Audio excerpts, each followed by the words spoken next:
Okay. So good morning. Welcome to the Thursday, August 2025 City Council Budget Workshop. So has anyone signed up to speak? No, Mayor. Okay, would anybody like to speak who hasn't signed up?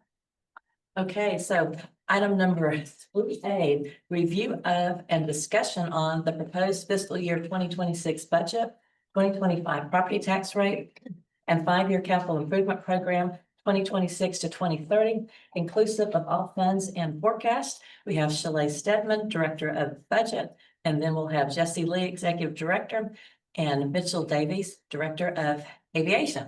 Shalay, good morning. Morning, thank you. We are excited for our second 4 budget workshops for the fiscal year 26 budget.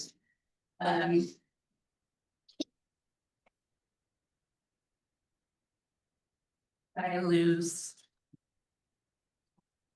So just as a reminder, we have our entire budget team here. They've worked hard on this budget, but they're here to make sure we're tracking all questions. Stuart? Could you introduce them, please? Oh, yes. As they were sitting here, I know they were working, but they were all silent. Yes, we have Justin Michelrado. He's our Assistant Director of Budget. Lee Sue, she has been working very hard on the property tax, which we're going to be talking about. Mike Martinez, our Budget Manager, and Crowley Q, our Budget Analyst. He works specifically with utilities.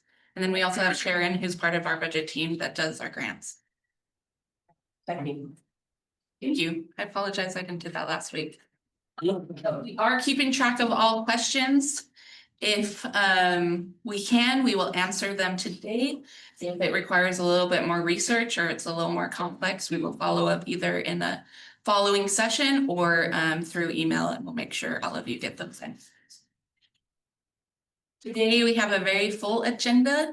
We're going to first start out with Jesse Lee, our Executive Director and City Engineer. She's going to be talking about our 5-year CIP, our Capital Improvement Plan. I will then talk about our debt service fund. We have a planned break if you so desire, and then we will jump into property tax. And then we will finish the day with the airport fund, as they have some great CIP projects connected to our CIP plan. And I'll walk through the next steps. So I will turn the time over to Jesse Lee. All right, good morning, everybody. So let's talk about our 5-year CIP, which is from FY 26 to FY 30.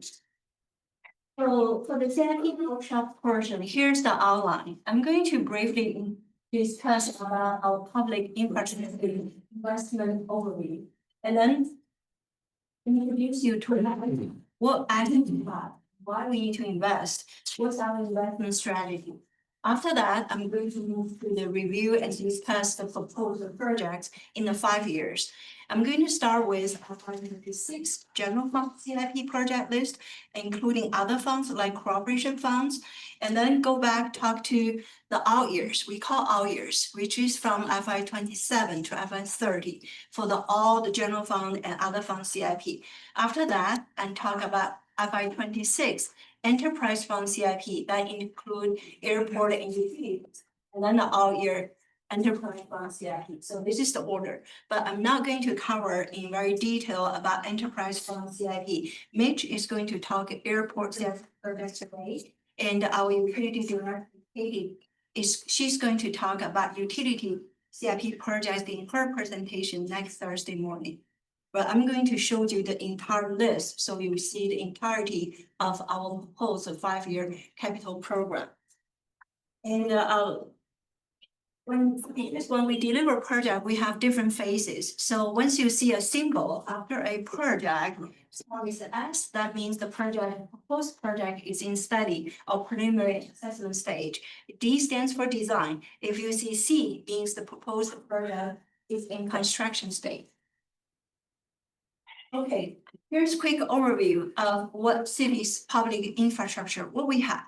In the general fund, we have over 1,100 miles of roadways. We have 850 miles of sidewalks, and we have 62 buildings. That adds up over 600,000 square foot.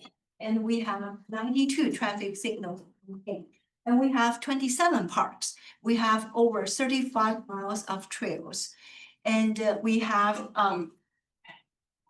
in the enterprise fund for utilities, we have 12 groundwater plants, 1 surface water treatment plants, 23 groundwater wells. We have storage tanks, elevated storage tanks, and we have over 670 miles of water lines.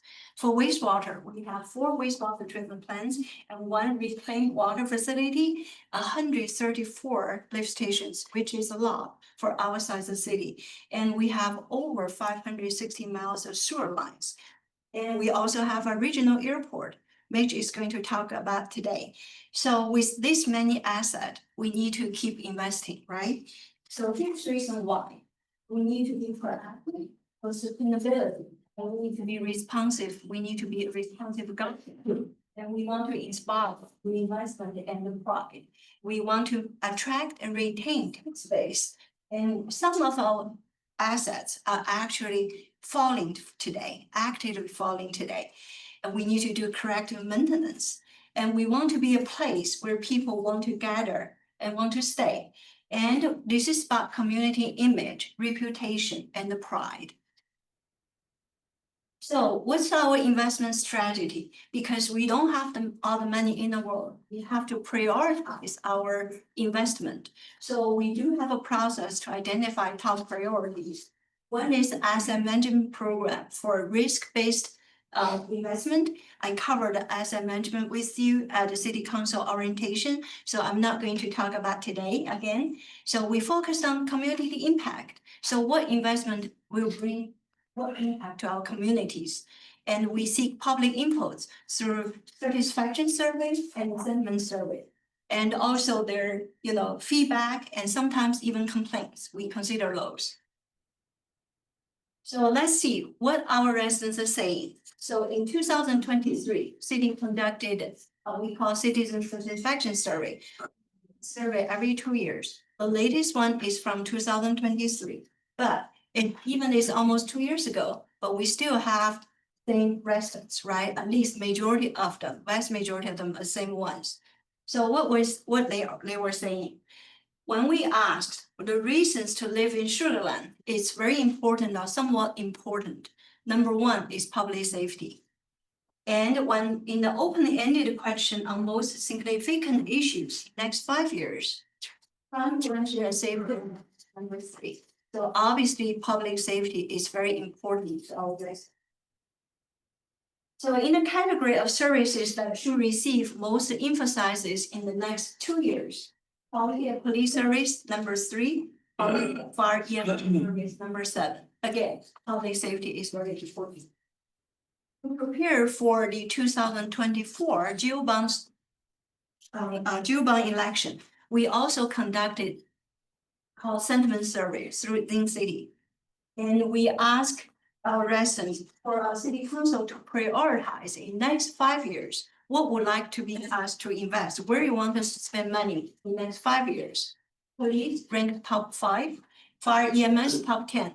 So this is consistent from the satisfaction survey. Again, public safety is very important. And for streets, top 5, it's very high as well. And in terms of traffic, roadway repairs, and including sidewalk repairs, actually they want us to consider for next year, which is now. So ranked in the top 2. Mobility is actually a top 1 priority from that survey. And drainage, top 5. In addition to hear from the public, we also want to hear from our employees, our champion workforce. So for the facilities, what their desires are. So in 2023, city developed a facility master plan. Over 30% employee participate in the development process, one way or the other, surveys, interviews, group discussions, and we received 455 comments. It's a lot.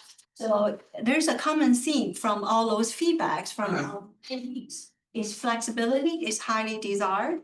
We would like to have gathering and collective space.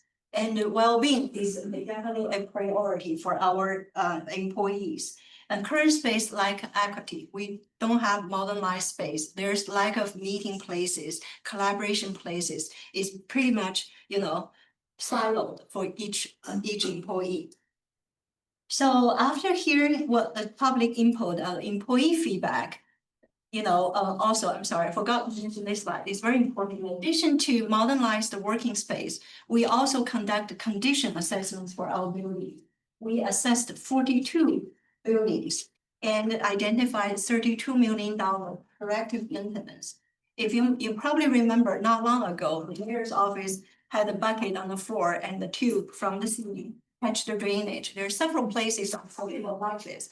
Because our building, majority of them were built in 70s, 80s. So it is time to spend money to do those type of corrective maintenance.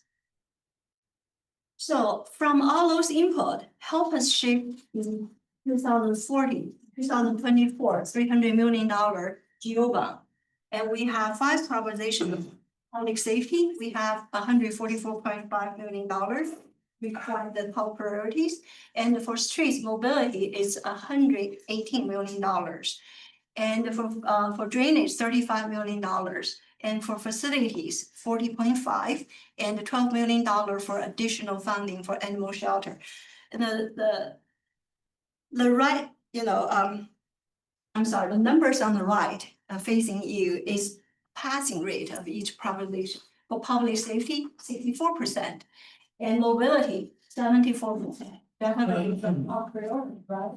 And drainage 33.7, and the facilities 51.5. Okay, Jesse, we need to pause the meeting. We need to get Jim on the screen. Sorry to interrupt. Just give us a second here. Thank you. Please go ahead, Jesse. Thank you. Thank you. So I was talking about those passing rates. So the pass of that $350 million GO bond in 24 is a demonstration and proof of the projects proposed in the bond align with our residents' top priorities, meet their design where they want us to invest. In addition to using tax dollar to pay for capital investments, our employee, our staff work really, really hard to secure additional, we call alternative funding source from many other agencies. The one on the top is from HCAC. We were able to secure $21 million federal grant for trails projects, including Sugarland Trail Phase 1, Phase 2, and Ganaway Lake Trails, and also ITS railroad monitoring. And from Fulton County Mobility Bond 2020 Parks Bond, we got $5.5 million for the same trail projects. And for 23 Fulton County Mobility Bond, we have over $61 million. Okay, yes, Sanjay. Yeah, the projects funded by these grants, are they part of our budget process or they are not part of the budget process? Because I saw some of them in the list of projects, but not all of them. Because some of them, is not a new projects, existing projects, like programmed before 26. So you're not showing in the next 5 years. So that means there is no more ongoing funding from this in the next 3-4 years? If they are not part of the project, that means no more approval is needed going forward? No, I mean, because the project itself is already approved, we secure the funding to deliver those projects. Okay. Yeah, not new projects. Those are proposed projects from previous years, and we just get federal funding to implement. And for 23 Mobility Fulton County Bond, you're going to see those projects in this presentation, and almost $60.2 million. There are many projects, so I didn't list it on this slide. We also got 0% 30-year loan from Texas Water Development Board over $48.1 million for several drainage projects. And we have also direct allocation from state of Texas through TxDOT, $38 million. 28 is for erosion control area and $10 million for the airport. And we have CDBG grant from, this is federal funding through Texas General Land Office, we got $4 million for river erosion control at the Brazos River Memorial Park 59 area. And we have congressional direct allocation for airport runway, riverbed drainage, and public safety training facility. You hear that $1 million last presentation as a $19.4 million. So with all those alternative funding sources added up together in last 5 years, staff was able to secure over $197 million, which is a big number. And I would like to say, in addition, except the county money, almost everything else, including the federal direct allocation, is a competitive selection process. It's very hard to get. A quick example for the Covington West drainage, just a loan, 0% interest loan. We have to roll like over 300 pages application. And for the $28 million loan we get for the track 2 drainage, over 500 pages application. So it's very hard to get. And the loan, of course, we have to pay back, but just a 0% interest. The interest saving to the city is over $15 million over that 30 years. Yeah, Suzanne. Thank you. Jesse, this is amazing. First of all, thank you, staff. That doesn't happen in every city, and that is incredible. The offset to this, which is incredible, because I love the Covington West one, because that was huge. And Jesse, thank you. We talked so much about that.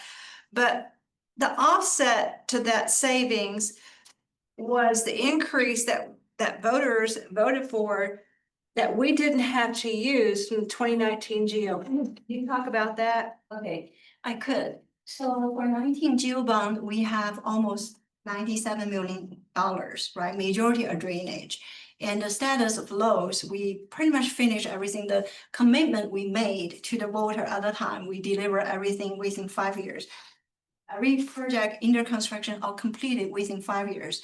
We almost made that commitment. Only one, outstanding. The Avalon drainage project, we have some easement issues with late 14, but still going on.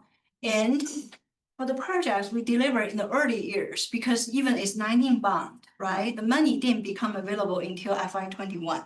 The election was in FY20. So once the money become available, 21, we hit the ground running really quick. We took the advantage of the COVID period. Not many projects on street. People are not really bidding or working on their capital projects, and we did. So for the projects we delivered early on, we have some savings.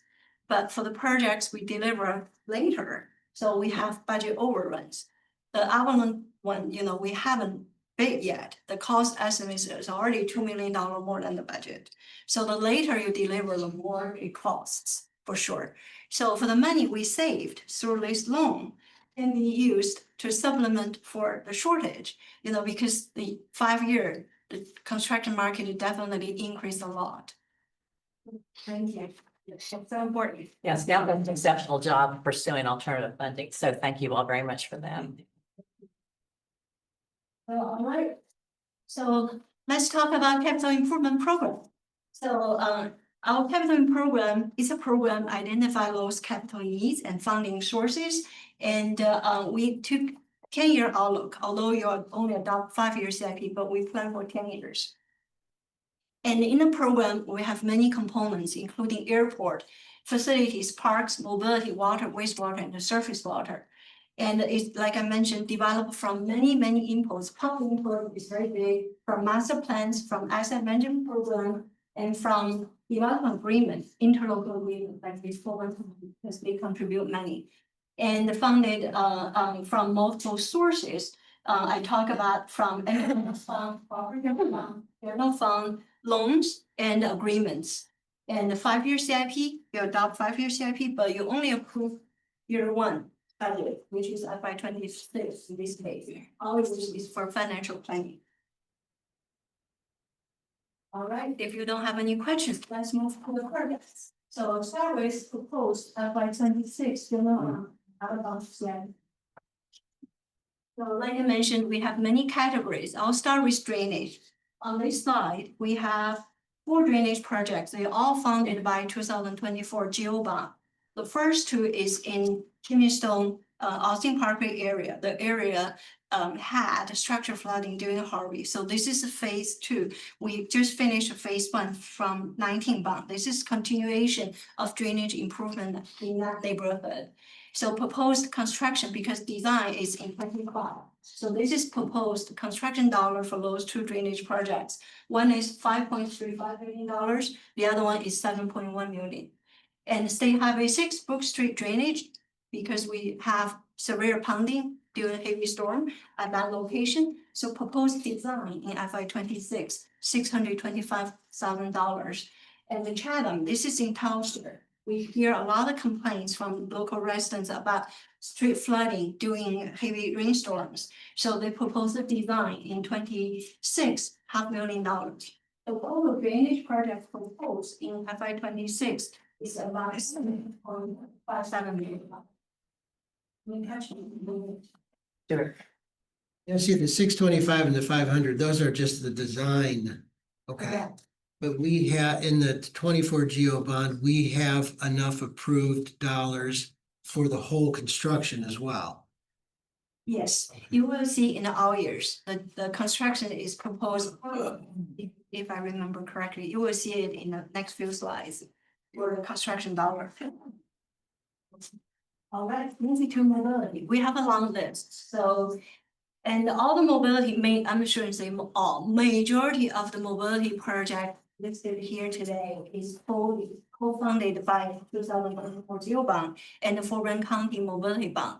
We each party pay approximately 50% of the total cost, including design and the construction. So the first one is Bernie Road sidewalk widening, the 7th Street intersection modification. This is to potentially realign of Stadium Drive at Bernie Road and widen the sidewalk along Bernie Roadway from Stadium Drive to 7th Street. Proposed design, I believe, is $300,000.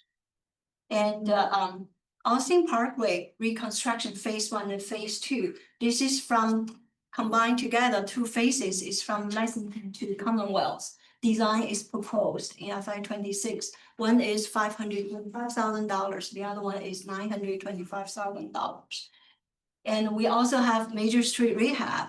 This is our annual program. We do major street rehab, a certain, based on the maintenance, based on, as I mentioned, management record of prioritized locations. For 26, allocation is $550,000.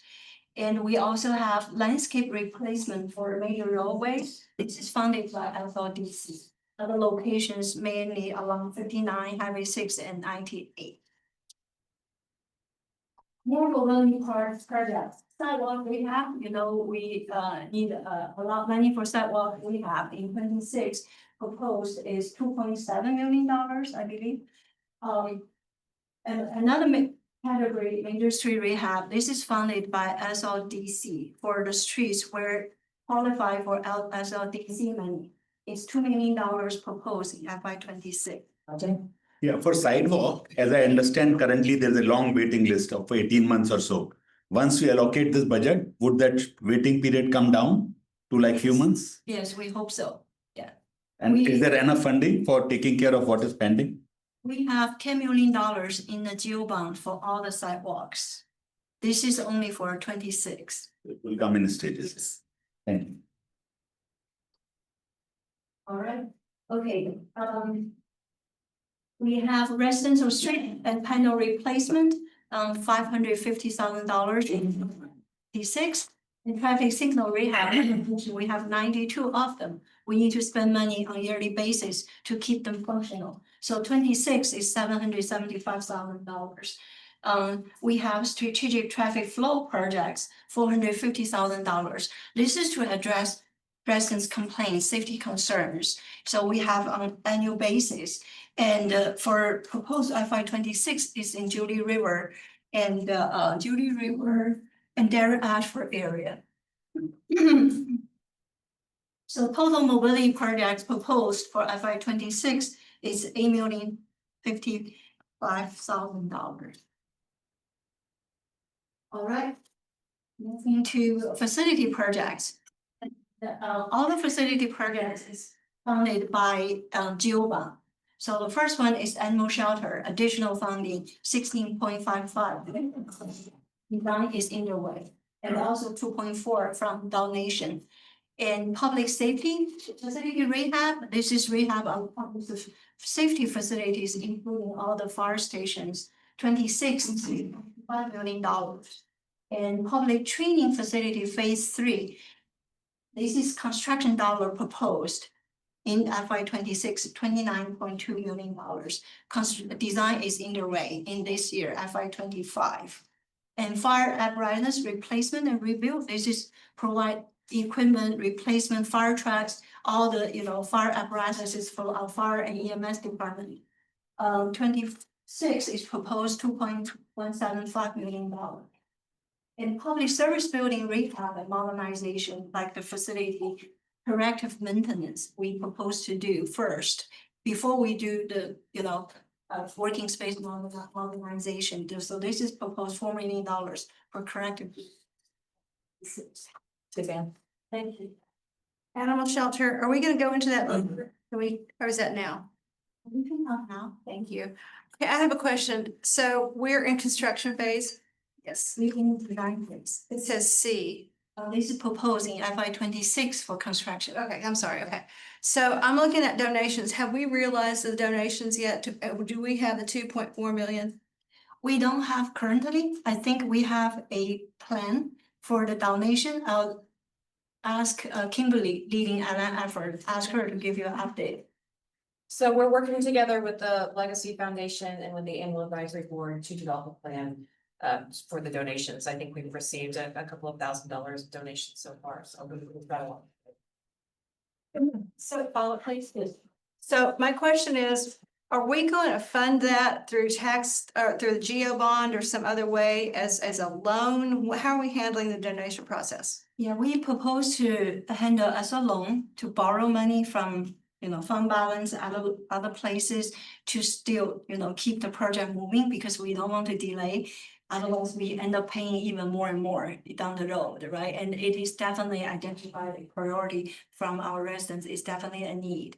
So we want to, working with the foundation to seeking the donations. Once that plan is in place, we're going to hit ground running. We considering many ways to seeking donations, such as naming rights, building naming rights, room naming rights, even, many ways to seeking donations. We talk about, Kimberly's group talk about having the barcode or QR code on different major locations, venues, smart furniture center, ball field, this building, all the public facing places, parks, and people can scan and donate. So every penny counts. So we are going to work hard to seeking the donation to pay back the loan. Okay, thank you. Thank you. And is it still, I saw at one point, December 2027 for construction completion, or what's the latest number on that? Did that- Design is in the way. We plan to finish within next maybe 9-10 months. So we can start bidding the project and doing the construction. And this is dollar proposed for construction.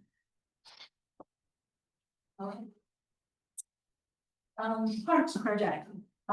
We have 3 parks projects in FY26 and they're all funded by alternative funding. I'm sorry, not alternative funding. Other funds for the fund grant. This is used to call joint participation of CIP. So we work with HOAs, team up with them. City pay half, they pay half. It's yearly application process, and city's contribution up to $70,000. So it's an annual program, $300,000 per year. And Colony Park Phase 2, this is funded by donation from Colony Park Conservancy and proposed design construction to build a nature center so we can have educational activity that beautiful park. Outreach Park is $1.8 million funded by SL4B. This is to fix the parking lot, irrigations, and change the one field to artificial turf. So total parks project for FY26 proposed is $4.6 million. So here's the summary for all the FY26 general fund CIP. As you can see, majority is funded by GEO bond, $74 million. Total is $84.4 million. All right, I'm going to move to all your projects in your general fund, other funds. So drainage again, so I'm not going to go over every single project because we already talked about in 26. So for example, Austin Park West is a new one, starting in 27. This is to improve drainage in that neighborhood. So proposed design in FY 27, construction in 28. Total dollar is $1.75 million. And the Chatham State Highway 6 is already talked about proposed design in FY 26. So this is construction dollar plan for 28. And then we have the last drainage project we call citywide peering studies. This is after we complete all the proposed drainage in that geobond to study other, residents' complaints, concerns, other areas. We still have drainage problems where we need to do the improvements. So this study is to identify those areas and propose in FY 30. So total drainage projects for the out years from 27 to 30 is $18.7 million approximately. All right. Move to mobility. Like I mentioned, it's a long list and the majority of it is funded by the city and the Fulton County Mobility Block. So Bernie Road sidewalk widening, we talk about design 26. This is construction dollar proposed in 27. And we have Austin Parkway reconstruction phase 1, phase 2. So the two adds together is basically from Lexington to Commonwealth. Proposed construction 27. It adds up probably $1 million for the two. And continue with our major street rehab for the out years, is $7.6 million. And the landscape replacement is our annual program. Every year is $300,000. Our years total $1.2 million. Continue on mobility. So mobility program implementation proposed FY 28-30. This is to utilize AI for our traffic data analysis of connected vehicles. Modernize our traffic system. And Dumas Avenue sidewalk one and the pedestrian bridge, this is the adding sidewalk and fee side paths along Dumas. And install a couple bridges over now ditch B, I believe. And then adding roadway, make road, we call make way crossing, right? Across Dulles Avenue to improve pedestrian safety and bicycle safety in the area. So construction proposed in design and construct, design 28, construction by 30. So total $6 million. And Sweetwater Boulevard reconstruction phase 1 and phase 2 is from Austin Parkway to Town Center for the entire stretch. And the roadway condition is not in very good shape. So proposed in 28, construction and then 28, construction 29. So total dollar adds up probably $22 million. And Lexington Boulevard reconstruction phase 1 is from State Highway 6 to Austin Parkway. Design 28, construction 29. Stuart? When we say reconstruction, do we mean replacing panels or replacing the whole roadway or just whatever it needs? Good question. For just whatever we need. For some streets in pretty bad condition because we have pavement asset management program based on the score, based on condition, after field assessments, we might entire stretch. But like Lexington, the pavement condition is in relative good shape. So we're not going to replace the entire, do some panel replacement wherever was needed. And for all the mobility bond projects proposed on the slides, combined with mobility, Fulton County mobility funding, is also improve the sidewalk, the side paths. Wherever we can, we are going to add in 10 feet side paths along the road to provide pedestrian and bicycle access. So, go ahead, Paul, I have a question. So like Sweetwater phase 2 from Palmdale to Town Center, I mean, that stretch of road is in extremely poor shape and it's heavily used. And so why is it pushed out all the way to FY 29? So the consideration in there is that, we have to consider the impact to the residents, right? So of course, we cannot tear up every single major thoroughfare in the city to start construction same time. And also we consider the work is going on 59 Bridge textile at the time when we planned the project. It was pretty congested, you know, and also university is also under construction at the time. So we want to second it. So we don't want to and close to those locations, start construction right away. So give our resident a little break as well. So won't the 59 construction be finished prior to well before Yes, 28? yes, it's going to take, from last year, it's going to take almost 3 years, so it's going to finish by 2027.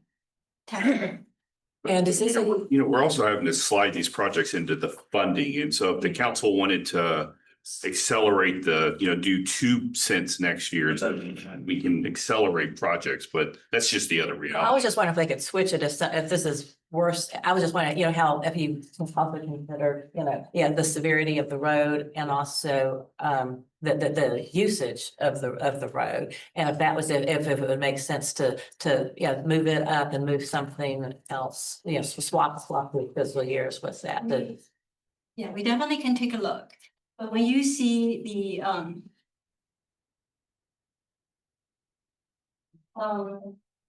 there is a big construction also proposed in FY 27 for big business.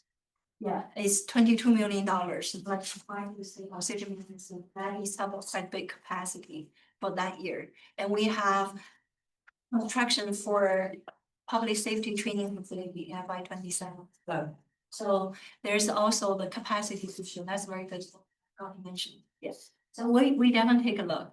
Okay. Does that include the putting a sidewalk on Sweetwater Yes. between Greystone? Yes, correct. and Elkins? Okay, yeah, 'cause 2 people have died crossing that street, so it'd be great if we could get that sidewalk, and they've been working on that for years before everyone's got on council trying to get that sidewalk Yeah. section completely. We'll do 10 feet pass wherever we can. Okay, Sanjay? Yeah. Is the amount mentioned only for the city portion or is it combined between the? City portion. Only the city portion? City portion. Yeah, thank you. I forgot to mention. Yeah. All right, I believe we pretty much done with I think one slide is, that's, yes. Yeah. Oh, sorry. I could move to that. Suzanne? What do we do at Lake Point? What is that? Oh, sorry, I haven't finished this slide. I'll Okay. go quickly. Yeah, I'm going to questions. So, Lexington phase 2. I'll talk about phase 1. This is phase 2 is from Austin Parkway to Oxbow. And Settlers Way reconstruction from Highway 6 to Austin Parkway. This is our FY 28, construction 29. And the Lake Point to Sugar Land Town Center connection. So we wanting to study the options, what's the feasible options to connect major activity centers like Lake Point to Town Center, right? We don't have that pedestrian bicycle connectivity over there. And that's desired by our residents, by the business. And this is to evaluate what options we could do. And maybe some overpass, we studied gondola. That's one of the options we studied already. And maybe this is for other options, so we can evaluate what's the most feasible option for us. So the dollar is for preliminary study. And once we select option, we might be using the money for design, but we fully anticipate to seeking grants for construction in the future, whatever option our residents, city council decided to do. Okay. Thank you. Fuel system connection, additional raw sidewalks, the proposed construction dollar in FY 30, $5.7 million. This is to mainly fill the gaps in our existing trail system and sidewalk gaps. And several examples, some of them in Business Park. Another good example is the sidewalk along Lexington from Wentworth to US 59. So those type of things we could making more connect.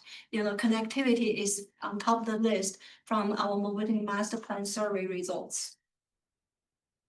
And our continued sidewalk rehab, continue for all years, $6.6 million.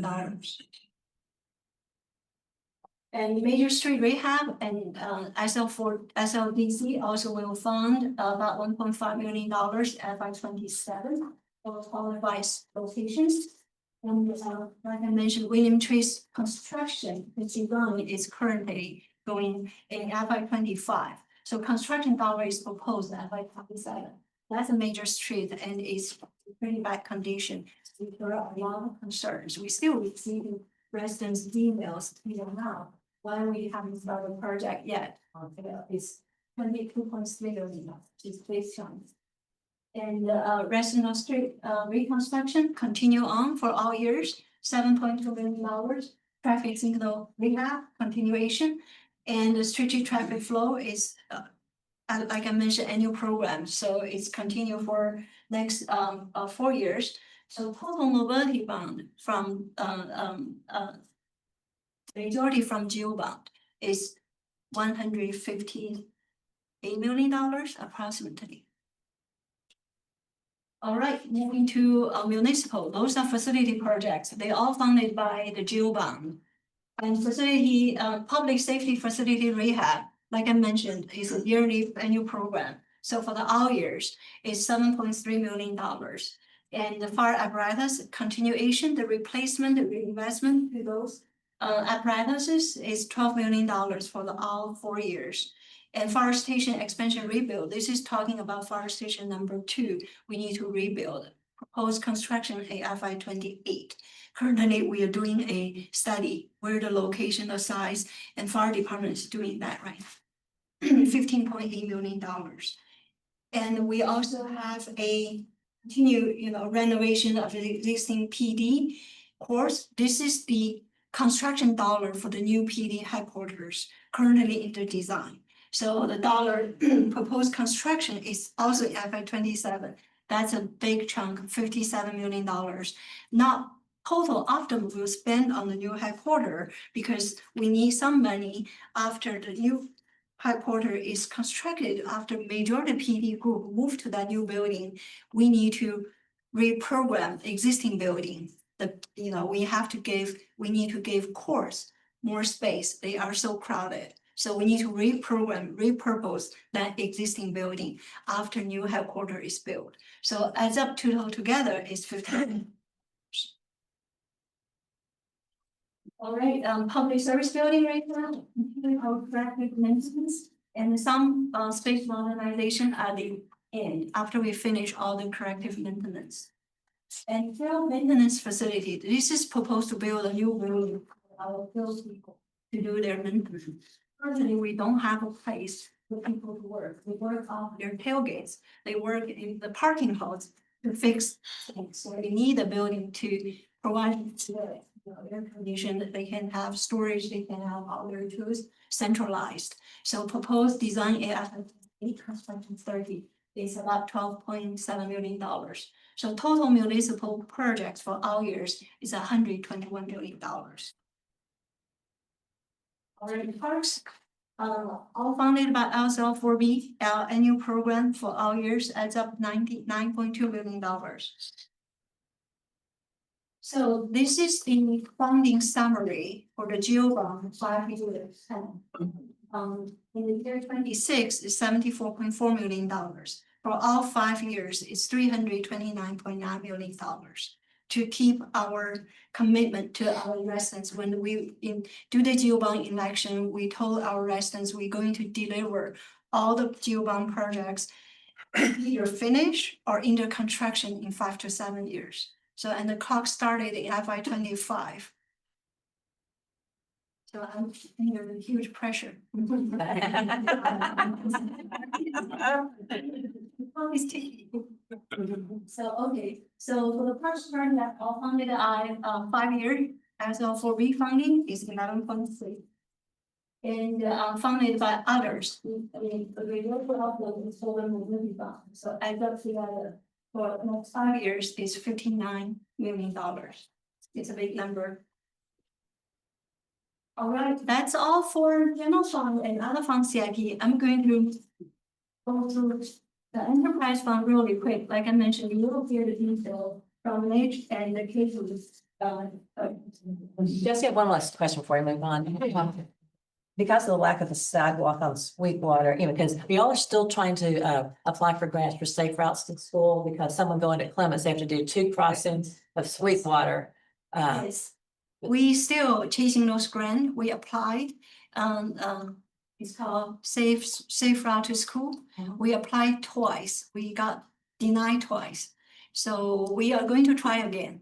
So if we get it, it will be great. And if we have some savings from the revolving bond project, we included in the project, if we have savings with your authorization, we might be able to use for sidewalks. Okay, thank you. So proposed FY 26 enterprise fund CIP airport utilities, airport fund 26 adds up $43 million, and which is going to talk about this. And for water, we have I had one question. Sanjay, okay. For the multiport in the previous slide, I understood that we were going to do that only when we have the commitment by the operator to operate out of our airport. Mitch. Are you referring to the vertiport? Multiport, yes, yeah. So, we have an active agreement with WISC to move forward, but we have to look at programming some funding. So we'll talk more about it later, but the rental car, the parking, you're talking about the parking lot. No, I'm talking the multiport parking lot, yeah. Okay, so if anyone's driven to the airport anytime recently in the last couple of years, you'll see the parking lot is almost always full. So a lot of that is due to rental cars. It's kind of a good news thing for us because the more cars we rent through Hurston Enterprise, the more concession fees we get. But they take up a lot of space. So we need, a lot of airports have designated parking areas for rental cars. It gives more parking lot news. The rental cars, it will also free up some space in the terminal. While we're doing that, it will help solve some future parking issues for a future vertiport that we're looking to build. And will also give some overflow parking for the main terminal as well. So it's kind of a multiple use parking lot facility. Okay, thank you. The water projects, I want to say majority of water and wastewater projects are rehabilitation type of projects. Reinvestment to the existing asset to keep them functioning, operational, so we can serve our residents as a promised service level. Well, only a couple new things is for the water plant and wastewater plant is on Brazos South for the Rye Hill development. So all the rest is mainly annual program reinvestment to existing assets. So it's a long list, you can see the 3 slides. So as of together for FY 26 water is $17 million. And the wastewater, again, majority is reinvestment to existing assets, rehabilitation program or plants, action systems, lift station, etc. So as of together, 6 is $36.5 million.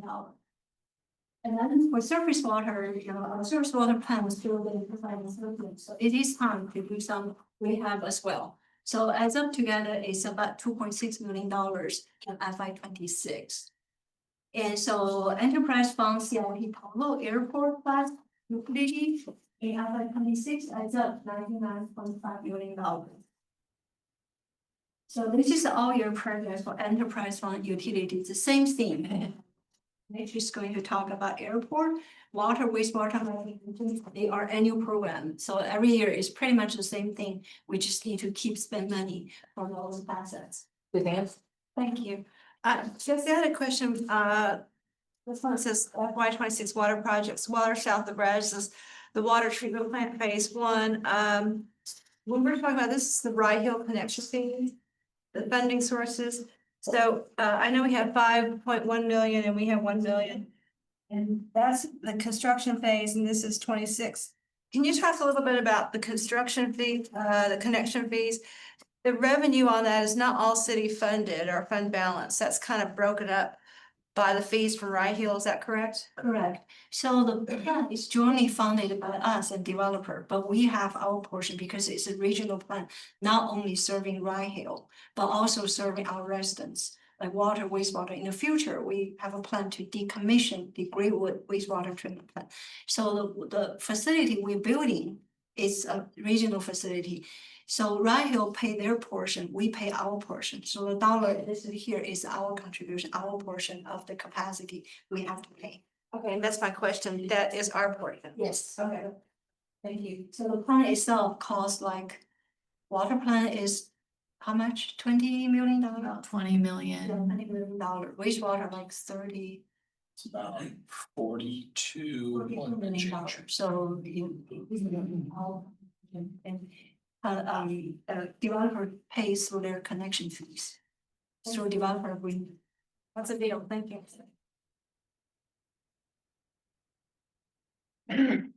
All right, so we talked about water outreach, like I said, it's one list, the wastewater is clean. Its total adds up together. I want to show you the summary of the 5-year CIP. So this is all funds included, 5 years. So FY 26 is $183.9 million. Total 5-year proposed is $966 million. And that's all I have. This one does. So is this all our money? This is not including any grant money, is that right? Not including any grant money, including, SL4B, SLDC, SL4B. Money and developers of money and the county money and the grant money not in this number. So for example, airport, I thought 43 out of that 20 million we were getting. Sorry, I'm sorry, yeah, it is including in the total number, So the number mentioned here includes the grant money. grant money, correct, yeah. I misspoken, sorry. So you would know roughly how much is it our and how much is it grant out of 766? We have in a detail page on the CIP. Okay. Yeah, we have it. So every single CIP project is very is how much we pay, how much county pays, how much the grant pays. So like other resources is identified. And we should have that summary too in the budget bill. Analyze all the contribution to that $766 million. Thanks. Stuart? Does this 766 contemplate another bond election somewhere around 28 or 29? No, this is the $350 million from 2024 bill law. It's no new bond election planned for until we finish this. Maybe in a little bit out years, not, at least not now. Bob? Okay, help me out. So when we hit the 350, is everything above that, the 766, is that coming out of maintenance and operation? This is the total CIP, including enterprise fund, like utilities, airport, everything together. Oh, Yeah, it's not only the general fund. Yeah. thank you. And grant. Yeah. Okay, thank you. Thank you, Jesse.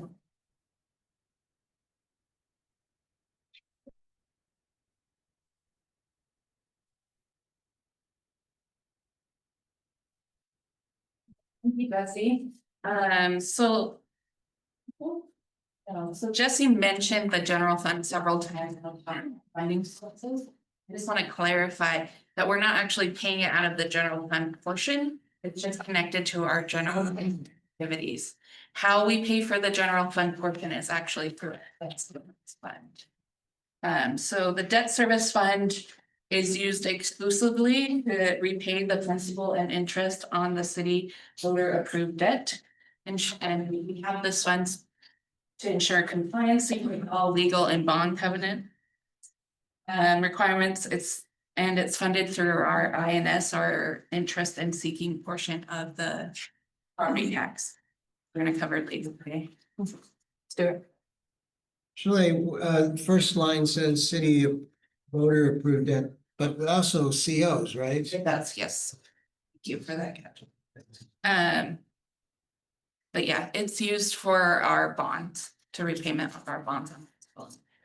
We can only use this fund, it's restricted funding, and it can only be used for items associated with debt. So we can't spend money here for anything that's maintenance and operations.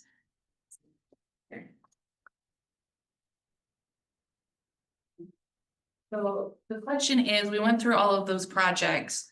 Why do we issue bonds? So it's just paying for it with cash. There's several reasons. Bonds typically last 20 years, so it aligns with the lifespan of the infrastructure. So cost span over the time provides the current and future property benefit to benefit from the paid improvements that they receive. We're not having our current residents pay for all of the benefits that future residents will receive. Using cash requires today's taxpayers to cover the full cost is another way of thinking of that. It allows us to have flexible financial flexibility. So using all cash depletes our reserves, reducing the city's ability to respond to things such as emergencies, economic downturns, or unforeseen capital needs. So if we use all of our cash for projects we know are coming, then we don't have anything for who knows what might come in the future in case of emergencies, another barrel, things like that. It also allows us to avoid sudden tax increases. Debt smooths out costs over time, which helps us maintain stable tax rates. So it makes sense to pay them over time, just like you would with a mortgage.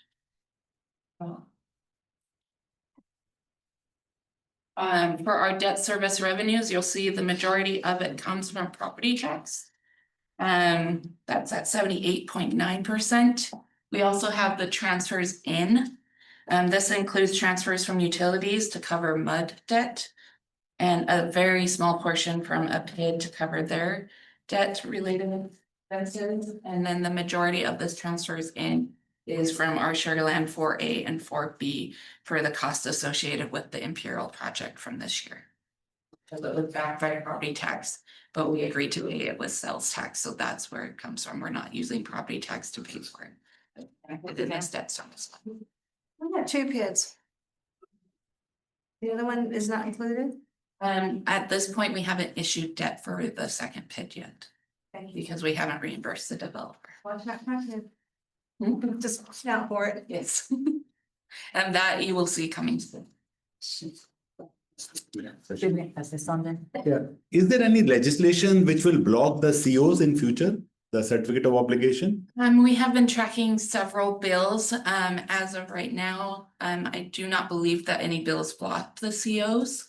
But we always are watching it and making sure we're being compliant with all laws and regulation. Thanks. And then on the other side, this is just a pie chart of our uses. You can see again, the majority is used for our current outstanding and planned debt. It also handles pass-throughs, such as the rebates to in-city MUDs under developer agreements, and then the transfers for the airport related taxes back to the airport fund. So the exact same thing as we saw in the general fund, if we receive taxes related to the airport, we have to transfer it back to the airport. The fiscal year 26 budget includes a debt defeasance, which is using reserves to pay off select 2013 COs maturities early. This demonstrates our good stewardship by using one-time dollars for one-time cost and aligning our fund balance and debt policies, lowering lifetime interest and stabilizing the INS rate. This action is projected to save about $300,000 or a net present value of 7.9% and reduce our future debt pressure while preserving the flexibility and supporting a strong credit profile. I bring this up, finance will be covering this in the next council meeting on August 19th as well. This chart shows the city's outstanding bonds and illustrates our debt policy. We target level principal or declining repayment schedules and aim to retire at least 50% of our total principal within the first half of the maturity schedule. This approach reduces interest costs and keeps debt service trending down and creates the capacity to layer in future bond packages without spiking the INS rate. So we talked about our next bond package. By setting it up this way, you can layer in the next, which is highlighted in this slide where you can see how 2024 is layered in from our current debt. Does this also include the utility bonds and other bonds, or this is only property taxes? It's only those that are backed by property tax. So this chart is the annual debt service by series. So the dark blue is our current. The orange is the last issuance of 2019 this year. The rest of it would have fallen into that dark blue. And then the green is how the 2024 GO bond is set to be paid for debt. And the plan fiscal year 26 defeasance trims the 2030-2032 hump and lowers our INS rate for those years. Jumping to this side, you can see our net bonded debt per capita, reflecting it has increased this year specifically because we have 70 million in those projects we talked about, and it just reflects our investment in long-term infrastructure. The net bonded debt to SS value remains well below the city's policy limit of 1.75%. And I even looked ahead in the entire CIP plan, and we still stay very below the target, maxing at 1.48%. Do we have an idea how the net bonded debt per capita happens to compare to some of our peer cities? I don't have that off the top of my head. We can look at it. The city contributes to maintain debt levels within the policy targets and ensuring financial flexibility and strong credit worthiness. So this percentage here is what our bond agencies look like, and that's why we have such great bond ratings here at the city because of our policies. So this is just a summary of our expenditures in the debt service fund with fiscal year 26 total at 43.9 million. And then once again, the jump in the debt service is associated with our increase with the 2024 GO bond. And then the summary of the entire fund. We have a planned drawdown, but still ending well over policy at 6.7%. 6.7 million. So, and then this is our 5-year forecast for the fund forecast. Once again, this is a planned drawdown of the fund. We want to make sure that our balances are not too high, as that would, we don't want to over collect on property taxes. So we want to make sure that we're staying about where our policy is. One question. Then Jane? What is the tax assumption for 27 to 30 for the debt service? Sorry, I missed Tax, what is the tax, property tax portion for 27 to 30 in this one? What is the portion of it? Yeah. You have assumed the flat or you have assumed going up? It's assumed going up with the planned for the 2024 GO bond, that 1 penny each year. 1 penny each year. Okay.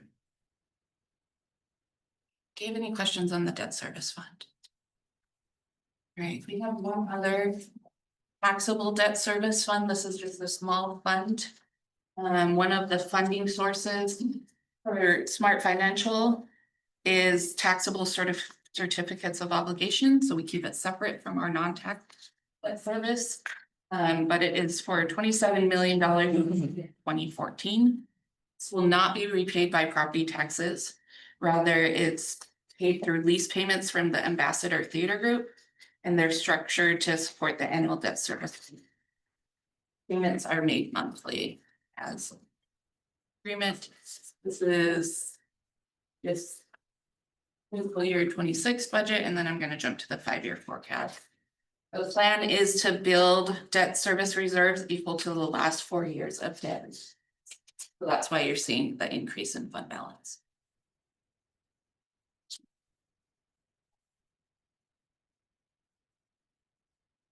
I'm sorry. Can you go back one second? We talked last week about fund balance, Carol. Yeah. Mayor, Yeah. did you get an answer on that? Yeah, it's in slide 105.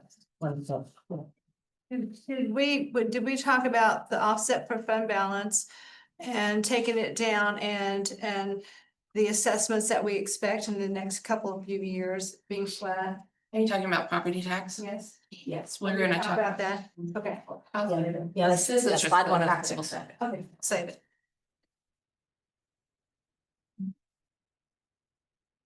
On Smart, I had a question. They have the letter of credit on balance of the debt service reserve is met. Do we have a ballpark idea when that's going to be? Because I know we paused that during COVID. I did not hear your question. I'll Okay, apologize. yes, do we know when the debt service reserve might be met for Smart Financial Center? We got the letter of credit on file until the debt service reserve is. It's We a haven't had- 30 Yeah. year issuance, and it was in 2014. Well, I know they're paying the additional 25% that they began paying in April 2021, and they paid the 25% incremental until the debt service reserve is that. So I was just curious if we knew, had a ballpark. I don't have the date off the top of my head, but we will get that to you later today.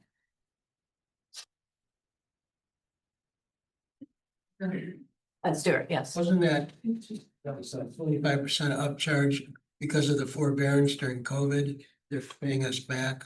Isn't that what that is? Yeah, I think so, because I know, because they paused in that, yeah, during COVID. So.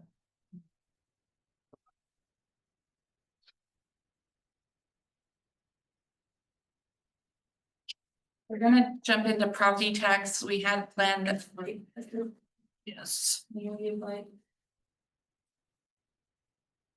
We'll take the break. Oh, yes. Back 10 minutes. Okay, Shalay, we're ready to resume the meeting. We're gonna be property taxes. Property tax. Favorite topic. So property tax, as a reminder, remains one of the city's most critical and stable revenue sources. It's 33% of our general fund, and as we saw earlier, it supports our debt service. It's also one of the few revenue streams over which the city has limited control. As it's largely dictated by state law and appraisal values. On the right here, you can't see all of it, but as you can see, these are just the different parts and pieces of property tax. Property tax start with the assessed value set by the county appraisal district. As of January 1st, the city does not set these values. State and local exemptions, like our homestead exemption over 65, reduce the amount to the taxable value, which along with new construction and any TERS adjustments forms the tax base.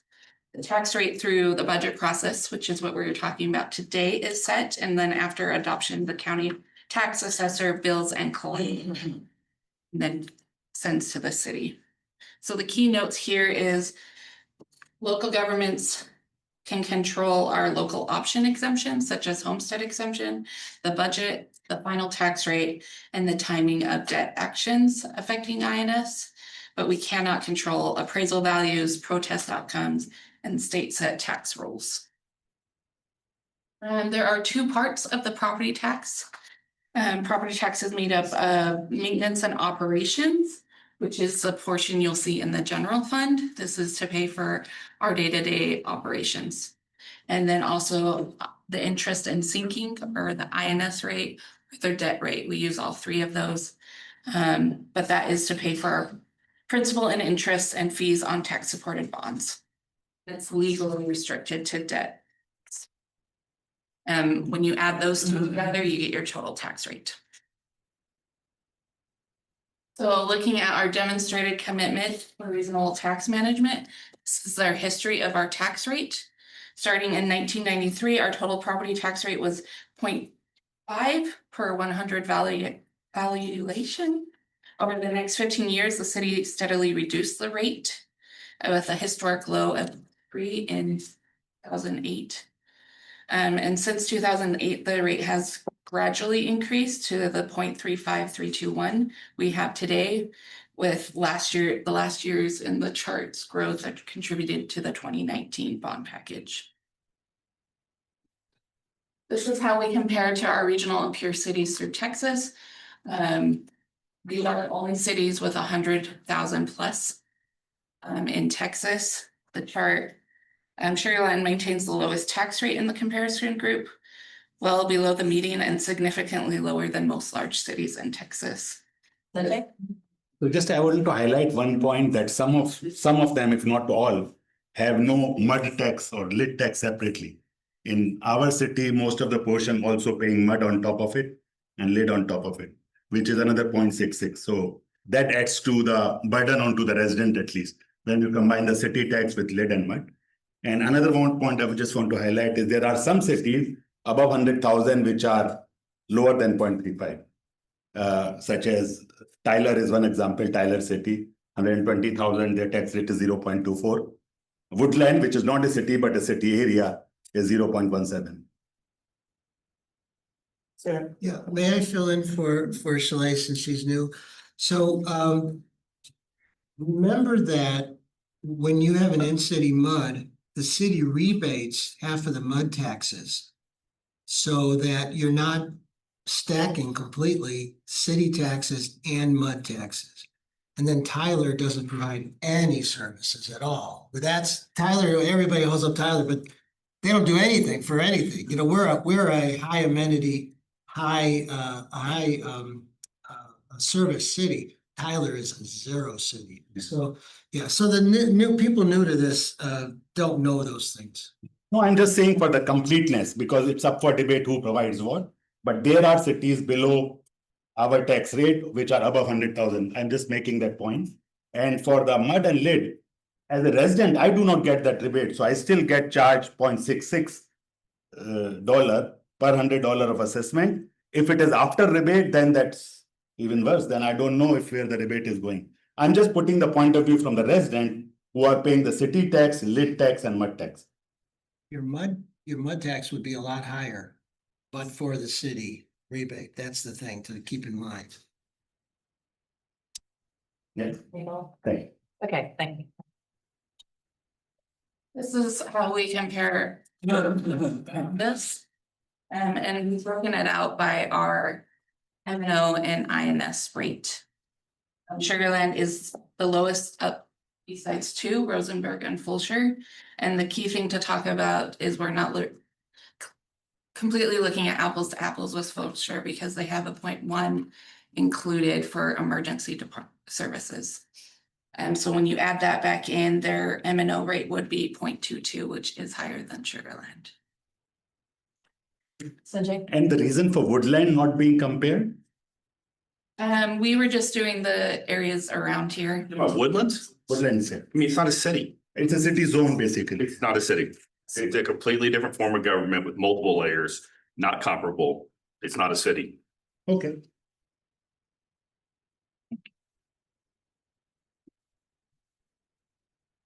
Jumping here, we can see our residential versus commercial.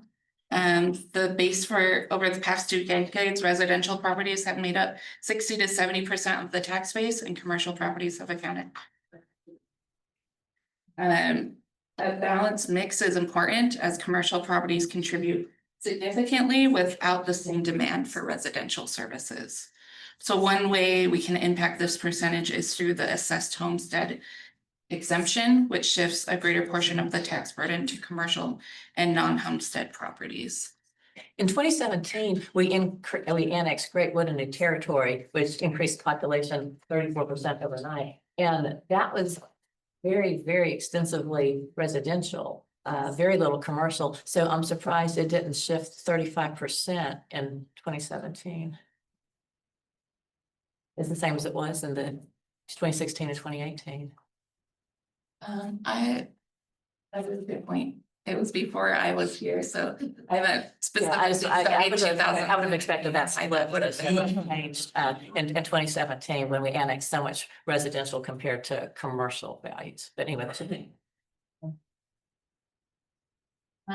This might help answer the question, but our homestead exemption is a way for cities to offer property tax relief to our homeowners who live in their homes as their primary residence. It works by reducing the taxable value, not the market value, so homeowners pay less in city taxes. The homestead exemption is a policy lever that council can adjust either to provide more tax relief or to protect the tax base. Key note is this would be something that would need to be discussed in spring, as any changes need to be adopted in July. But I wanted just to talk about it, and then this is our history of our homestead exemption. So here we can see the average taxable value for a homestead has changed over time and how the city has used the homestead exemption and reduced the value we applied the tax rate. The last time we updated the homestead exemption and to 15% was in 2023. So the red striped value is the impact of that homestead exemption. So the red up to the top is where the residents would have paid, but the homestead exemption brought that tax base to residents down. And then talking about the different components of the tax bill, this does not include any MUDs or lids, but as you can see, the school district is the gray and it has the largest share every year and drives most of the change on the total bill. The county is the middle slice in blue. It has slightly moderate growth funding the countywide services. And then the city of Sugar Land, which is the green on top, is the smallest slice of the bill. And it's at 20% and remains comparatively stable for the time. But just to highlight that when we talk about property taxes versus the property bill, I'm sure it's only a small piece of it.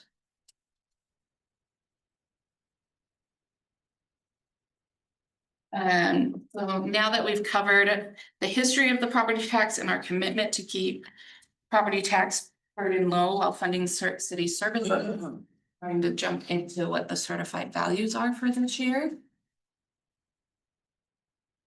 We've covered the next few slides before, but just a reminder for any of those that were earlier. So our net tax value to the city is the $21.2 billion. And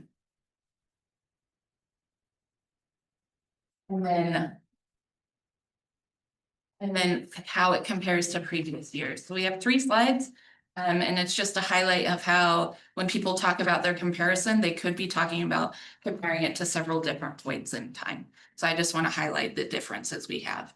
So the first one is the 2024 certified tax roll to the 2025 certified tax roll. So this time last year when we were setting property tax rates, and now. And since then, we have a 1.5% net impact to the city. The next one is our 24 updated. So throughout the year, the assessor will provide supplementals of our values, and this is updated to adjust for refunds, settled lawsuits, and undisputed values. And so this is the most recent update we've received for 2024, supplement number 8. And from there, we have a 2.8%. So what that means is our values from certified in 2024 came down a little bit, and that's why we're seeing a bigger change from supplement to certified. And then the last one is just our filed budget to our certified this year. So the filed is important because that's what you'll find in your books. We didn't have the certified when we filed the budget, but this is the updated version we received from the county on July 22nd. But it's just a 0.3% change. So you might be wondering, okay, how does that impact our revenues? In total, it's $120,000. Slight difference.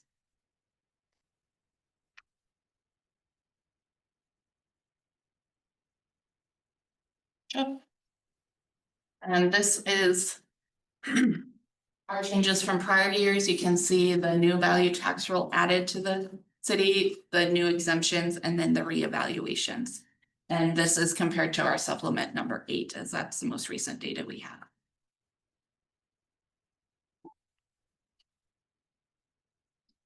And the chart just highlights the new value to the tax roll. For 2025, we had new residential value at 40.78 million and new commercial at 46.91. However, keep in mind that 31.86 of that is in the TERS. So it lowers the net impact to our city. We'll go back to our TERS. It's our tax increment revenue zones. I know I'm using abbreviation there. And then our reevaluation, we're at 3.1% for residential and 2.6% for commercial, which is lower than.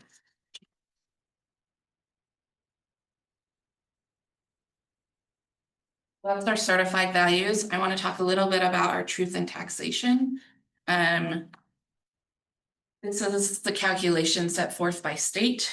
Senate Bill 2, 2019 modernize the truth in taxation process with standardized notices, an online tax rate database / calculator, record vote requirements, and firm adoption deadlines.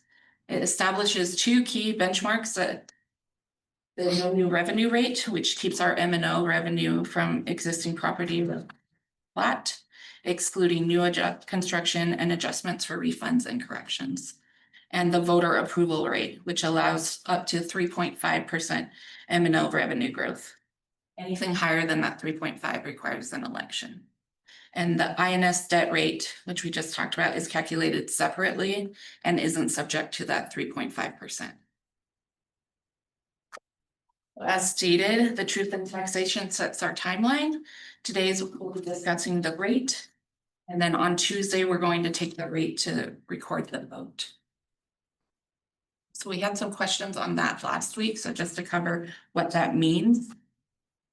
This is not the final vote on the property tax rate. What it does is it allows you to tell us what we need to publish in the public hearing for the newspapers and set the maximum rate that we can adopt. And it's required by state law to ensure transparency. And like I said, it sets the maximum rate the city may adopt, but it can drop after that fact. Let's talk about the calculation numbers. Let's get this. Well, so our current nominal rate is 0.33210, and that's what we have for tax year 2024. And then our no new revenue rate is the 0.367991. The voter approval tax rate is at 0.372420. What we also can do is anytime we do not go all the way to the voter approval rate, we can include that unused increment for the last 3 years, and that gives us our adjusted voter approval rate. And that's the number that's used on all of our publications. So Jack? Yeah, I want to understand the calculation on the no new revenue tax rate. If I understood correctly, this is that using the new valuation, what will be the tax rate that the city gets same dollar amount as last year? Broadly, that's what it is. Yes. So if the valuation is going up, the no new revenue tax rate should be lower than the last year nominal rate. So And I'm yes, surprised that it is higher. I Even understand. when you take into account the new construction. It's the adjustments. So we had some significant refunds we did last year. And so we add those back in. And so that's how the calculation works. It's the additional adjustments that are included in there. So I had the exact same question because it's my first year in Texas. I'm like, how did this work? But it's all of the adjustments. And to clarify, the county does this calculation for us.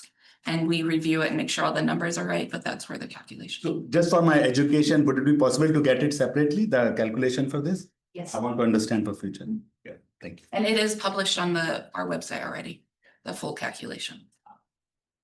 So any resident can go and see it. And then for our current tax rate recommendation, we have it at 0.363210. And that is to enable us to continue to sustain our services that we provide, ensure that we can cover the debt service we already have, and fit with the commitment we gave the residents of going up the 1 penny. And because we are proposing a tax rate below the no new revenue rate, this is what our public hearing notice will say. We are not proposing to increase 2025 property tax, and this notice will be published once city councils vote on the rate. Also key to note is that we are not required to have a public hearing if we adopt a rate below the no new revenue tax rate. However, we're still planning on it to allow residents to come and comment. Just, to make it clear, with the penny for the GO bond, I mean, the notice is a tax decrease, and that's what will be provided to the public, even with that penny.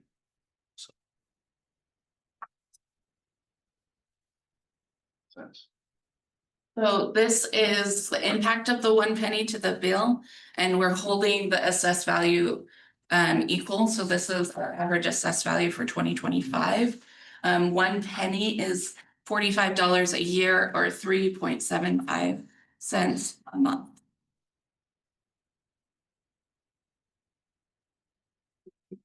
Actual impact varies by each property assessed. And this is only highlighting our homestead exemption. Or, there could be other exemptions applied, such as over 65, disabled, and those exemptions. This is the breakout of our proposed tax rate. We have 0.21155 for the M and O side. And then debt service is at 0.151655. And once again, the debt service is calculated specifically for what we need to cover current debt. And with the total being 0.363210. Sanjay? Yeah.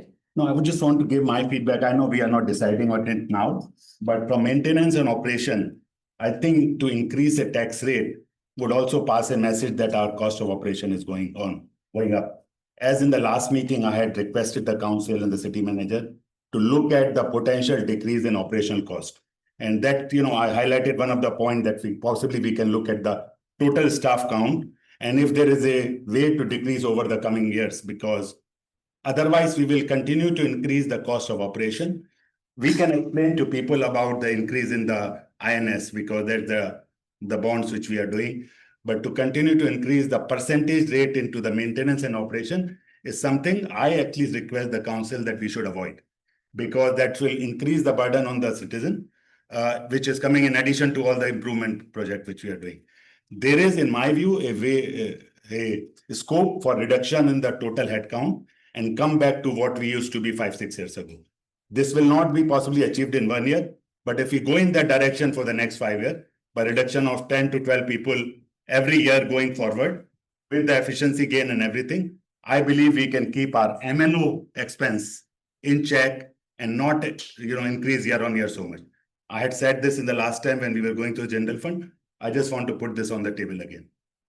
Yeah, and listen, I would just say, go into your budget and look at the cost of your police and your fire department over the last several years. The public needs to have a perception that it costs more to run the city, because it's true. It costs more. Just public safety is probably 30 million more over 5 years. I mean, all of the costs are going up. And so do we need to be more efficient? Absolutely. Working on that. Will we be more efficient? Absolutely. But the concept that with the low tax rate we have, that we can continue to fund even public safety by itself is false. I mean, it's just, that's the reality of it. So Mike, I will answer you what I answered last time. If you compare the headcount of public safety, which is the police officers, fire people, 5 years ago to now, there's an increase of only 3 or 4. If you compare number year on year, and I'm willing to present in the next city council meeting, the number with different categories. So the increase in public safety, even though we say, because it's easy to explain to people, if you look at the exact increase in those capacity is very little. Over the last 5 years, if you have increased by 50 total, the increase in that capacity is only around 10. And you send me the number. Yeah. I have the numbers with me now.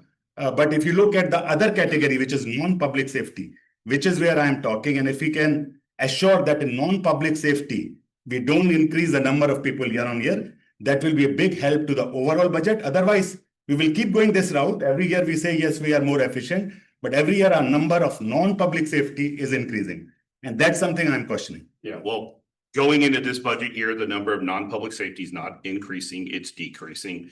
Looking at the number of staff is very simple. Look at what they're paid, look at what it costs. Look at the financial drivers, even look at compensation in this year. The compensation for public safety to implement the STEP program is incredibly significant. And so the other thing is the council that has been here had priorities like redevelopment, had priorities like Great Homes, had priorities like Lake Point, had priorities like Imperial. There's entire new departments now. We have an entire department of redevelopment because that was the priority of the council. We have a department of customer experience because the council said the customer is the most important thing. So we have 311s that nobody else has. We have other things nobody else has because that was the priorities of the council. If the priorities of this council is a reduction in force, which we haven't done that before, If that's what the direction is, you want a reduction of X number of positions, I need that policy direction from the council, but you know, I filed a budget that has less employees than last year. I anticipate doing that again next year.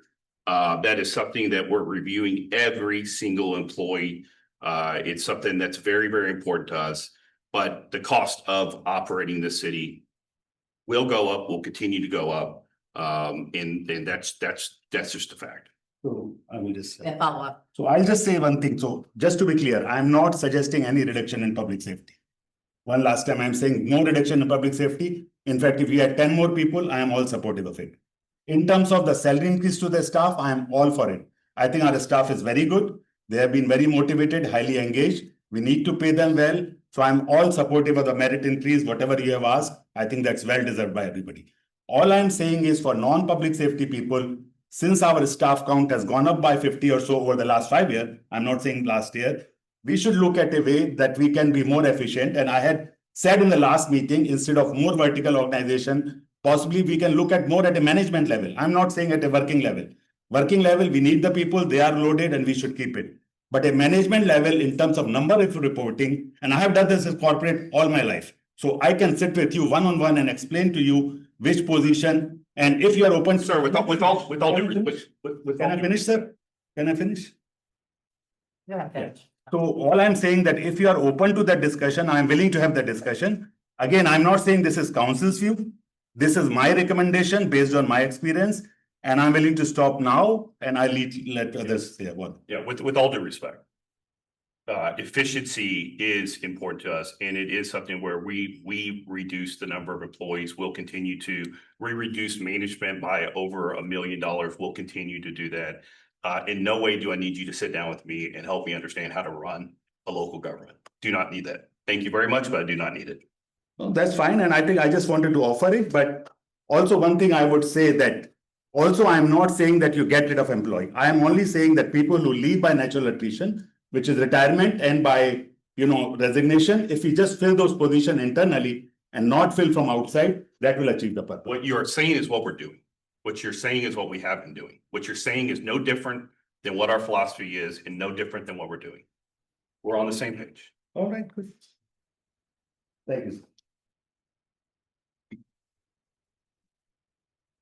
I just wanted also to highlight that this movement between the MNO and the debt rate is what we've done historically. It's strategic. It ensures that we don't have large jumps in the rate next year for our INS rate. But this practice has allowed us to avoid sharp spikes in a single year. By taking this measured increment approach, we set the rate that funds today's priorities while positioning us to handle upcoming debt without large disruptive jumps.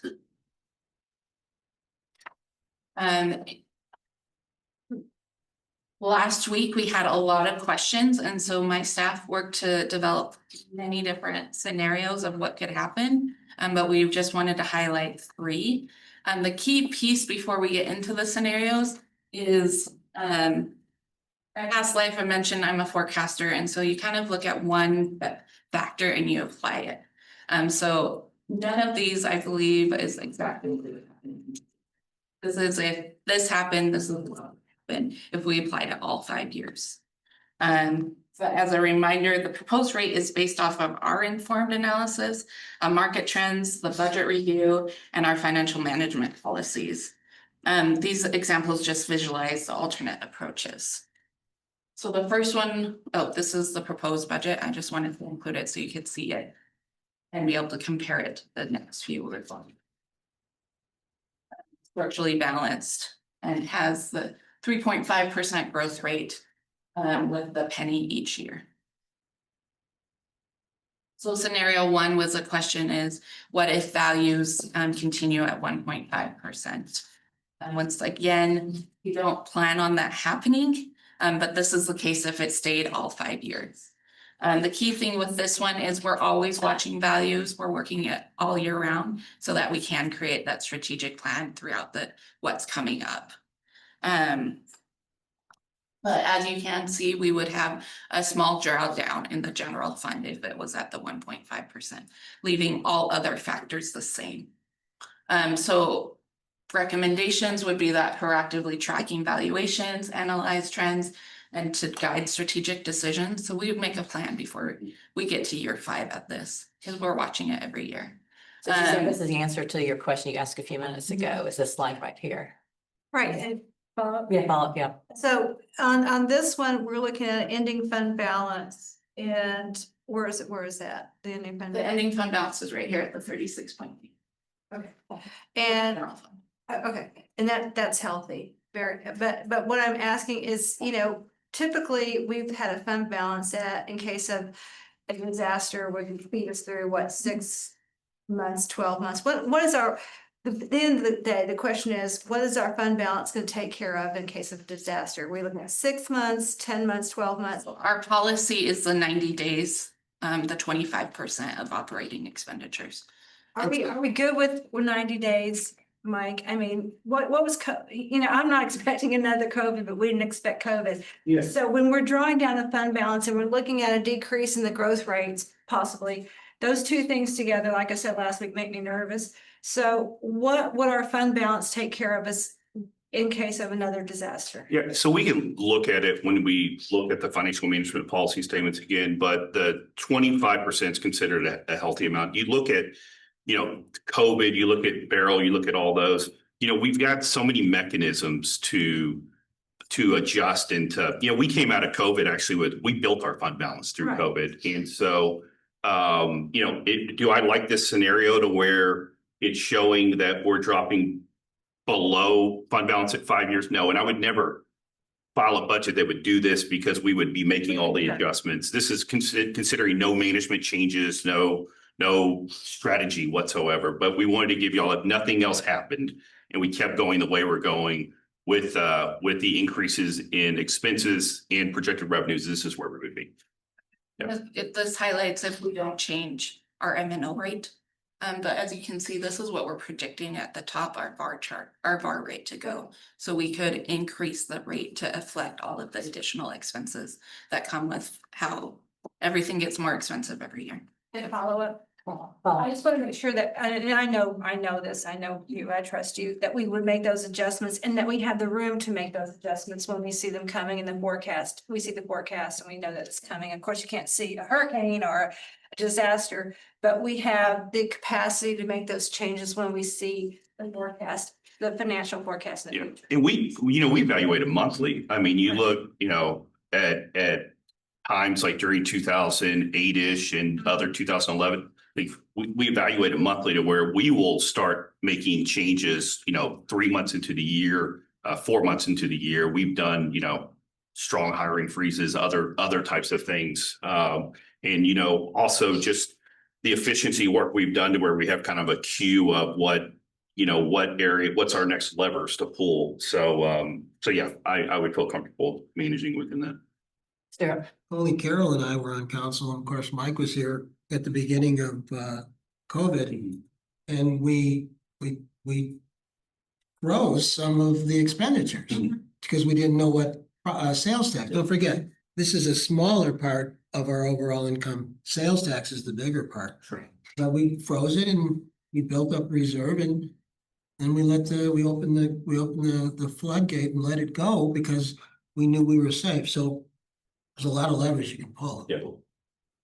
And this is something I'd ask for because I just feel like, as a nation, we're starting to go into a recession. And I think that residential and commercial value are going to continue to soften. And we have 1.5% revaluation this year. And I think it could be potentially even lower next fiscal year. So that's something I wanted to see. So have we been in a budget deficit before? Where we draw down. Yeah, well, our net income, but basically expenses are greater than revenues. So By policy, we do not have a drawdown of reoccurring expenses. But as you can see, we had a planned drawdown this year specifically for one-time expenses.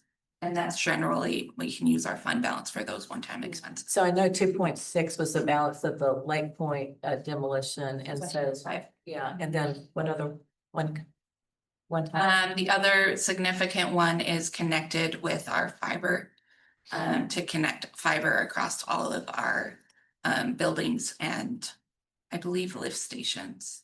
But that is because the timing of it right now, we need to get it done while they're in the roads getting it ready. If we don't do it this year, then it just becomes way more expensive in the future. Yeah, I know property tax is only about 33% of this, but I just wanted to. I'm used to doing, your expected case and a high case and a low case through all my years of economics and stuff. So I just like to see more than one. So, Yeah, so this is just. We do that with sales tax because Okay, yeah, Stuart.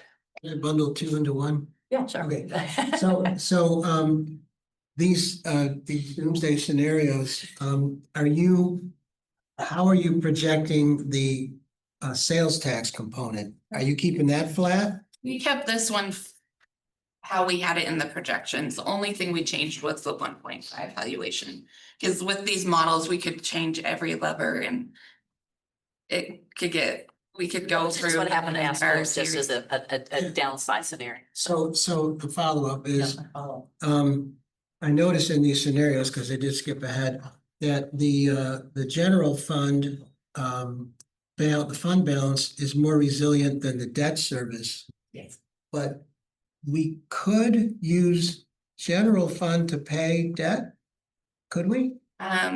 We could, Okay, we can't, so, worst case scenario. yeah, okay. But like, if we are continuing to use our general fund to do more projects, eventually we have to pay for the maintenance of the project. Yeah. Sure. Okay. I think I just want to highlight one thing is to it that on the sales tax forecast, we have taken very conservative approach because it's whatever 1.2%. And in reality, in the last 4 or 5 years, the sales tax has been coming much higher. So we have that buffer of 3 to 4 million for additional sales tax. I'll look at that at the spring retreat if we want to make a decision on how we forecast our sales tax, And like I said, I don't foresee this playing out at all. Because we would make changes as we came along. But we haven't had a 5-year period that's averaged 1.5. Oh, yeah. Never, our sorry. Yeah, and I was just mainly wanting to see how FY 27 to 28 would look, just as a sensitivity, The last 10 years, our average was 4.8% valuation, and I excluded the 2017 when we had the jump with the section. The other focus on this slide? Well, the apartment. Okay. So scenario 2 is if we kept the property tax rate flat at the current rate at 0.35 3210 and kept all other assumptions the same. And as you can see, we have issues. We have a drawdown in our general fund and then also a drawdown in our debt service fund. The key things here is we would not be able to fund 232.4 million of that GO bond package we promised residents. So all of those projects that Jesse presented earlier, if we leave our tax rate the same. Carry on. Which is why when we took the package to residents, we told them to count on a penny a year for those. And then scenario 3 is if we, going back to the request, if we left M&O, we didn't change M&O this year, but increased for our debt service capacity this year, which is just that 0.06 portion of the property of the increase this year. The key thing here is the big jump we would have to do next year. That's one of the reasons we kind of level it out is we'd have to go more than a penny next year for our planned debt service.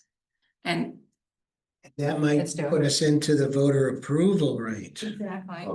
which would be very scary. Yes. Voter approval is only for MN, not for INS, isn't it? So if we increase on INS, it won't require voter approval. Right, but if we own, right, Let's do right. it. Thank But you. if we do the whole penny on INS this year, we're gonna have to go M&O bigger next year, and that might put us over the edge. That's why we have to increase M&O a little bit this year. Unless you go with my proposed plan is to keep check on the MNO expense. Actually, that's been our plan all along, is reducing expenses and being more efficient. the, That was the direction, last year. yeah, that's one of our main tenants.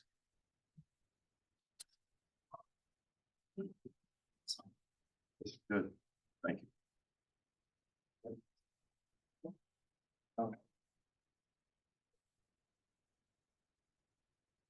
So,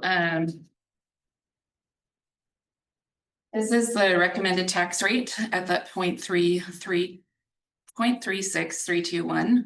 And the reason we recommend it is it keeps our budget structurally balanced. So it maintains our recurring revenue in line with our recurring expenses. It prevents the large jump we'll see next year. And it delivers on our voter approval commitments. But this year, at this point, we need the city council's consensus on the tax rate, so we can take it on Tuesday for the recorded vote. Mayor. Okay. Okay, yeah, okay, so, okay, Sanjay? Yeah, I told you my opinion. I'm not in favor of MNO increase. So I'm in favor of scenario 3. But if this is, I understand that the majority, but I'm not in favor here. Okay, and well, this is, An increase, right? this is specific to the tax rate. Yeah. So no. No, so you're not, okay, Rick, Yes. and I mean, yes, Jim?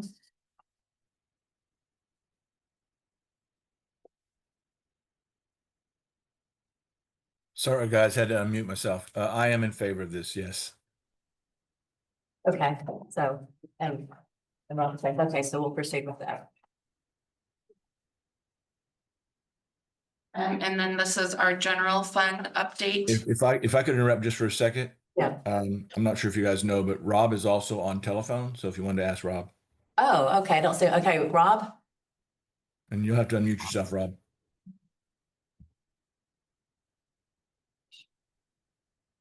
Rob, are you there?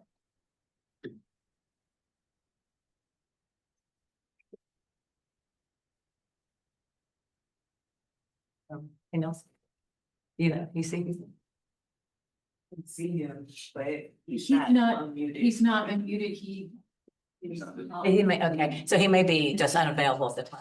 If his camera's not on, he is not considered part of the meeting. He has to be visible to make his students. Oh, okay, so since he's not, thank you, Emeritus, so Okay, since he's not visible, he's not. How about now? Can you hear me? Can he be put on camera or not? He can't. He is no, not his- considered an attendee of the meeting because his camera is not. Okay, yeah, so since his camera's not on, Can you hear yeah. Okay, okay, so since you're not visible, you're not considered an attendee of the meeting, so we'll not be able to hear from you at this time. Okay, so yeah, so go ahead. Okay, so this is just a review of our general fund forecast. And we're showing this because it does take part of that property tax rate we talked about. And as you can see, this bottom line is our over policy. So we're well above that 25% that we talked about throughout the fiscal years. And then our updated debt service fund forecast.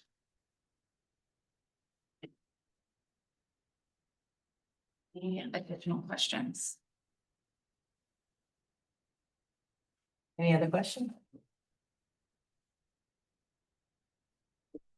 Okay, I'm going to turn the time over to our airport plan. Thanks, Blake.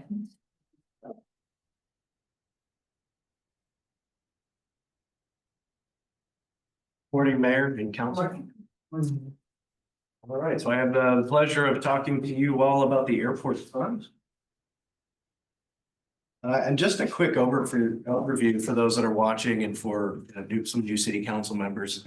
The Sugar Land Airport is the 4th largest airport in the Houston area.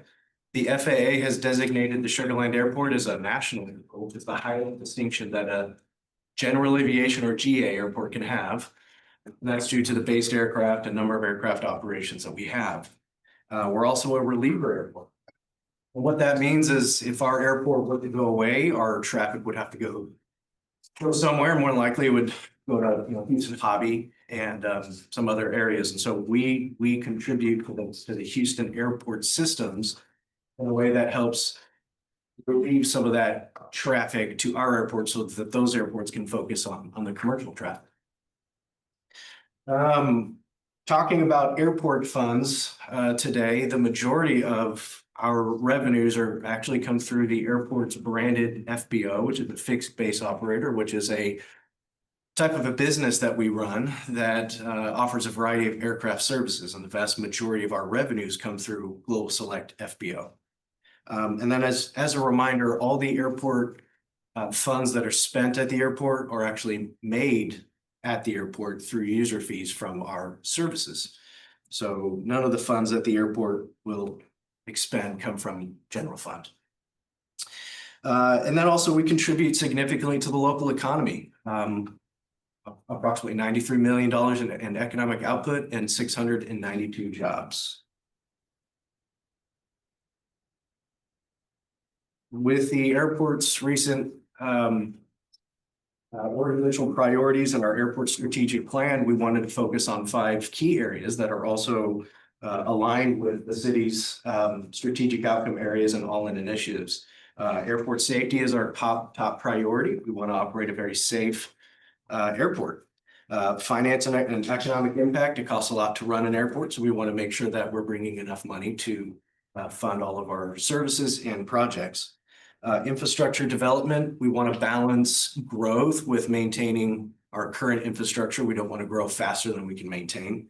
And customer service and community engagement. This is some of it's new for us. We're in the last couple of years have been really emphasizing getting more into the community to explain the benefits that the airport has to the local economy and the community. And of course, we want to take care of our customers. It's a top priority for us. Employee development as well. We can't do what we do without our amazing employees. And I want to quote Jerry on here. Our goal is to boldly and zealously empower our employees by investing in their growth and development in hopes to build an adaptable and loyal workforce. So that is in reference to our the city's mission and values with being trailblazers in the industry. Going over to FY25. We're nearing the end of the fiscal year, and I'm pleased to announce that fuel sales are strong and the airport continues to do very well. Last year in last fiscal year, we broke our fuel record at 4.23 million gallons, and we're projecting conservatively to end at 4.45 million gallons. So things are doing very well. On wood, we still have a little bit of time.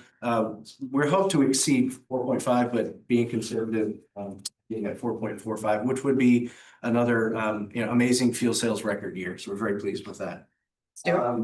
Sorry to interrupt. So a few years ago, we changed the fuel sales and the pricing plan. How's that going? It's going very well. We're seeing an increase in the fuel sales from a variety of different reasons. One of them is there's a bigger emphasis on the nation side, nationally, of traveling more private. So aircraft sales are increasing, fractional ownership is increasing, private travel is increasing. We have more base tenants with more based jet aircraft at the airport, so buying more fuel. We're also seeing some improvements with our discount that Beth helped implement, and that's driving more bulk purchasing behavior.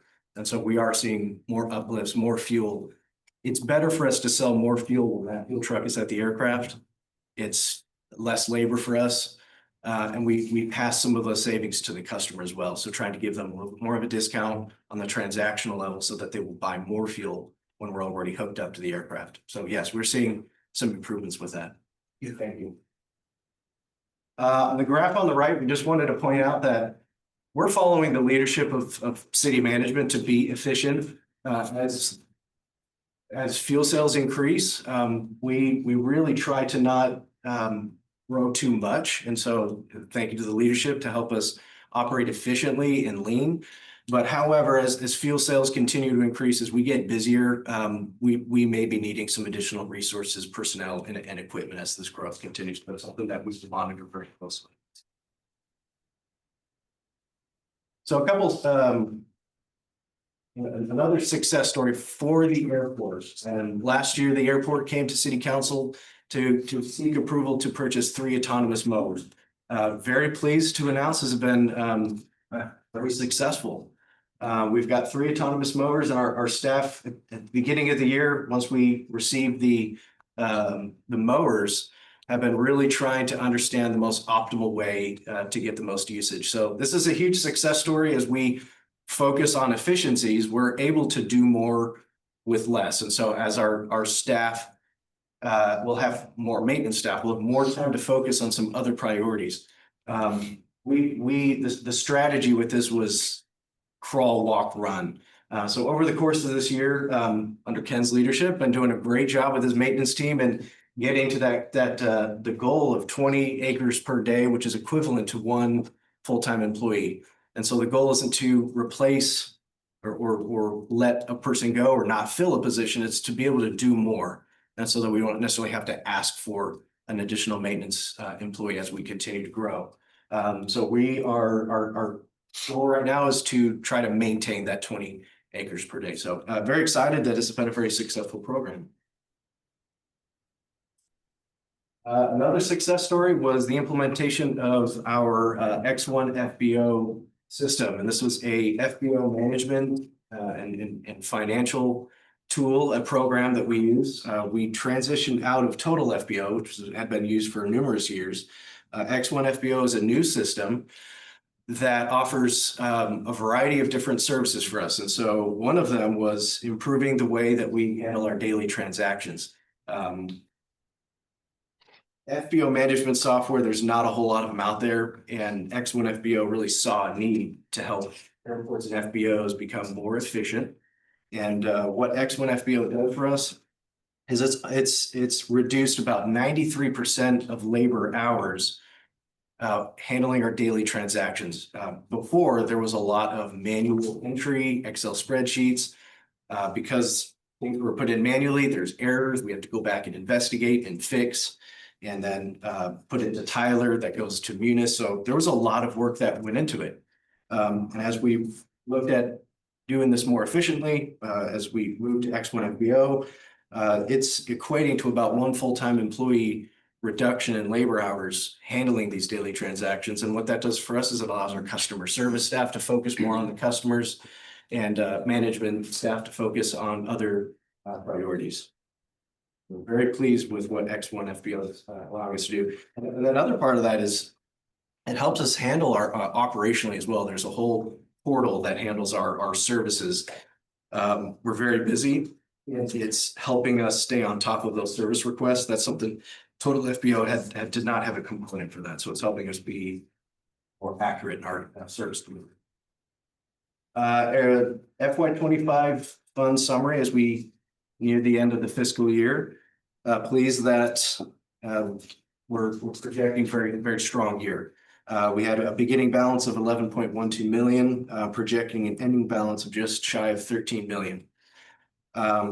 Well above the city's minimum for cash reserve ratio and bond coverage. I do want to point out, since this does come up a lot, because it's kind of new on the FBO on the airport side with revenues. You'll see revenues projecting to come less than budget. That doesn't mean that the airport did not do well, because I also want to point out expenditures are coming even lower. And the reason for that is because fuel sales is our biggest revenue generator. It's also our biggest expense. And we have to make sure that we have enough money to buy fuel at a higher fuel cost, because it's very volatile sometimes. And we also don't know what the fuel is going to be for the whole next year. So we are very conservative. We have to budget for a higher fuel cost year. And this year, fuel costs were on the lower side. And so because of that, our fuel sales are dictated by how much we're paying for fuel. And so therefore, we're collecting less in fuel revenue that we budgeted due to that fact. But then our expenditures are significantly lower as well. So our profit margins are strong, and we're going to end on a very healthy balance. Looking at FY26 and some of the revenues, fuel sales, of course, continues to be our main producer. I do want to point out that this next year we have 3 substantial projects, priority projects for us. So our bond revenue is higher than typical for us. But FY 26 revenue, so that includes a bond revenue of $46 million. We do have a variety of other revenue streams with hangar rents, other services, fees that we charge, rental car concession fees. So we will continue to bring those in. Suzanne? You have FIFA coming in proposed next year. Do you have any of those revenues calculated in these? Yeah, we will get into FIFA. That's a great question. We're looking at about 1.2 million in revenue for FIFA. That's conservative. We don't want to overestimate the revenue that we're going to be producing. So yes, we do expect to see an increase in fuel sales for FIFA. Yeah, very much. So next year, projecting a record-breaking fuel year again. Hopefully it's more than that. We really try to be conservative with this, but and then hopefully FY 25 ends stronger than we're projecting as well. 4.58 million for next year. Expenses for FY 26. Again, fuel remains the #1 expense for us at 67% of the operating budget. But looking at the total budget, transfers out looks a little higher than typical, and that's just due to the projects with the bonds and the expenses that will be undertaking for some of these major projects. But I'll talk about here. But personnel number 2 on operating ops. FIFA, yeah, I'm sure you all are hearing a lot about FIFA. It's going to impact the city. It's going to impact the airport. We expect 7 Super Bowl level games to the airport over the course of 21 days, which is kind of scary to us because we've gone through 2 Super Bowls. We've recently gone through a Super Bowl and we just went through NCAA. So we're trying to figure out how we're going to do it. We've been planning the last couple months. We will continue to plan, but we're looking at a one-time budget request of $150,000 to meet that operational demand. And an electric GPU, which is a ground power unit, which you can see right here. And that's basically a generator for aircraft. So they're not having to use their engines while on the ground. So it saves them on fuel.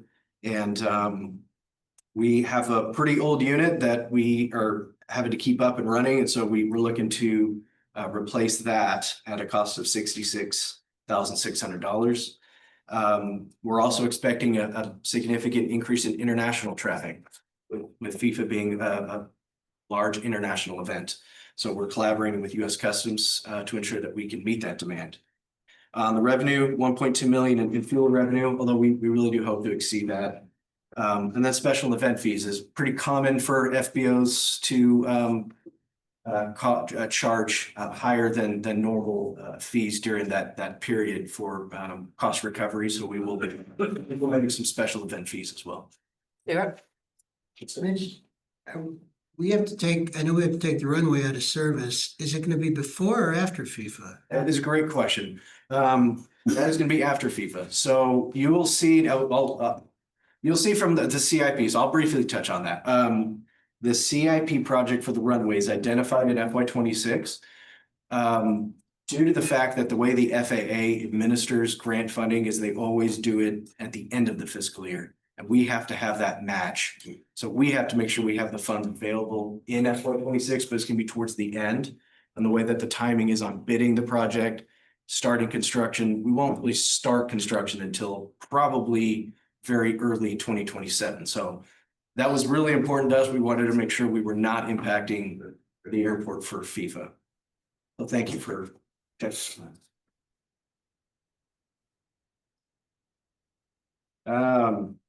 CIP. We have 3 projects coming up. The runway. I do want to point out that we're putting $10 million in here. So there's a slight discrepancy between this and the CIP bill. And the reason I wanted to do it this way is because we've been talking about airports spending $10 million, not 30+ million. And the reason for that is that we are going to be having to cash flow this project with grants. And so as we conduct the project, as we work on the project, we will be receiving reimbursements through TxDOT, and then we will pay for the project. So We will really not use more than $10 million for the project, but it is identified with a variety of different funding sources as grants as that project exceeding $30 million. One thing to also point out to make it even more complex is the more grant funding that we receive, the less of that $10 million that we will have to use. We wanted to budget a worst case scenario, which is not receiving as much grant funding as we would like, as well as construction costs being high. We want to make sure that this project gets done, but we advocate for state and federal officials to support us on the project. We're beginning a lot of support. So as grant funding really starts becoming more confirmed and solidified through grant agreements, we are really hoping and planning to not have to use as much of that 10 million. So I just wanted to point out, if you do see a difference in that the CIP book versus this, that's the reason why. Our fuel farm. Our fuel farm is really at capacity. With the fuel cells that we are seeing, we really should have about 120,000 gallons of on-site storage, whereas we're about 70,000 now. So we have to handle that. We just have a lot of transport loads every single day that we try to meet. The fuel farm was also built a long time ago, very early 2000s, and it's nearing its useful life. And with it being at capacity, we decided that instead of investing in spending a lot of money in an old fuel farm that's also not in the best location, as it was built over 20 years ago, it's in the spot for future aeronautical development. So to invest that much money, we wanted to put across the street, and that's going to open up aeronautical development that will bring in more fuel cells and hangar rent and other fees. So that's going to be, it's currently in design right now, and we're anticipating starting construction next year. There was a question on this, well, I'll expand a little bit on it, but it's a terminal. Again, if anyone's been to the terminal, we've struggled with parking. Part of that is due to the increase in rental car traffic. Which there's pros and cons with that. With the pros is it's bringing in a lot more revenue for us through concession fees. The cons is it fills up our parking lot. So we've decided that this is a priority for the airport to tackle the parking lot challenges, as well as bring in some additional parking lot revenue for the rental cars. As well as while we're building this parking lot, it's going to be in the same spot that we would want to build in the area for a vertiport parking lot to look at taking advantage of the economies of scale and to look at building a parking lot that can help handle some of that additional traffic for a future vertiport. And it can also serve as overflow for the parking as well. Sometimes we get some peak seasons and some peak days, and it's nice to have that additional parking lot available. Stuart? Is that going to be a multi-story structure or just a level parking lot? Just a flat parking lot. Yes.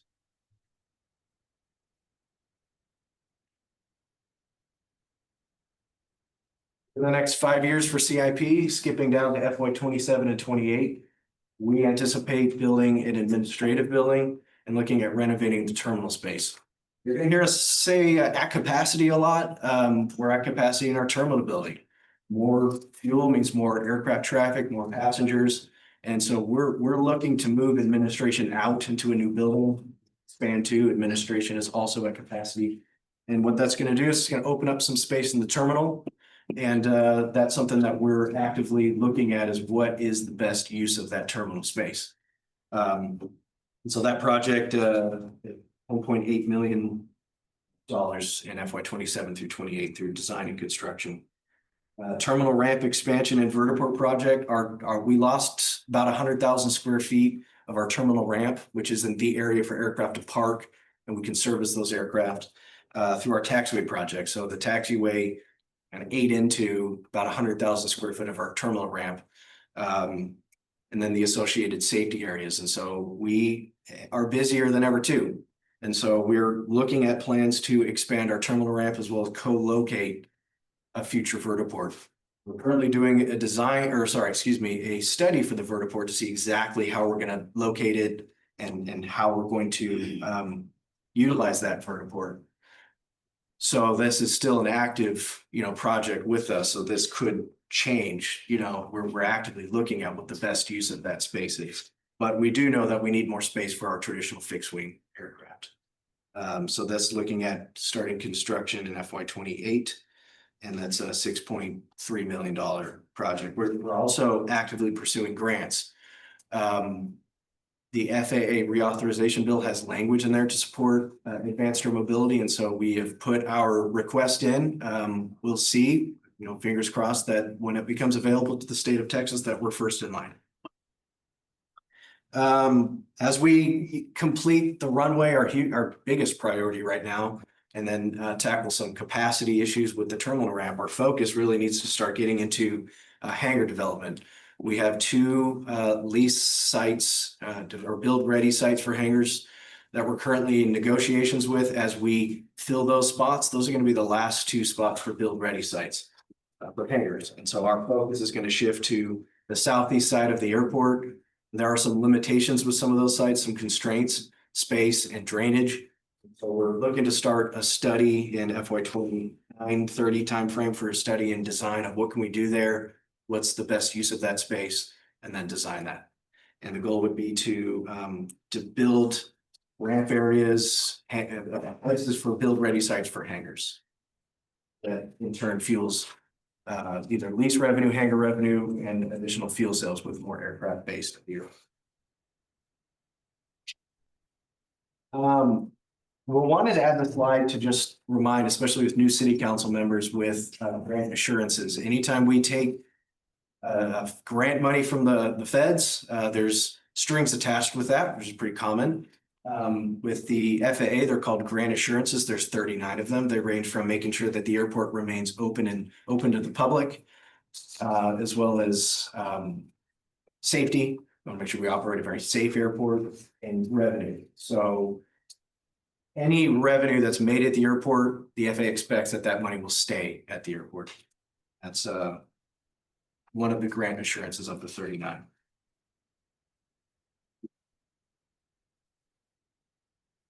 FY 26 airport fund summary. Look to start an estimated balance of 13.8 million. With revenues of approximately 46 million. We're projecting to end strong with meeting the city's minimum cash reserve ratios and bond coverage. The 5-year forecast always is typical challenging to forecast 5 years out. But I will say we were very conservative in estimating this, especially with our runway project. We talked about this, that we anticipate to be closed for approximately 30 days. That will be technically in FY 27.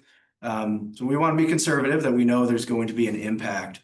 We also don't know what the long-term impacts of that are going to be. So we estimated a conservative, slow recovery. And so we are projecting to not receive the revenues that we would like to see if we have an immediate recovery as day one with the new runway. We want to make sure that we're being cautious with that. So I do want to point out that in FY 28, due to planning on all worst case scenarios, we do dip below the city's minimum 1.25 for the bond coverage. And so that's something that as the next couple of years go by, we'll keep a close eye on that. Of course, we will not do that. We will have to make any shifts if we have to shift a project or use more cash if we have it, to make sure that we meet that minimum. Is there any questions? Sanjay? What is the total of the bond and the debt COs for the airport? For The total debt for the airport? for FY 26, No, the total outstanding bonds. standing debt for current. I think Gene may have. Total outstanding is 10,000. 10.2. Any other questions? Thank you. Thank you, Mitch. So Jim, do you have any questions that haven't been answered yet today?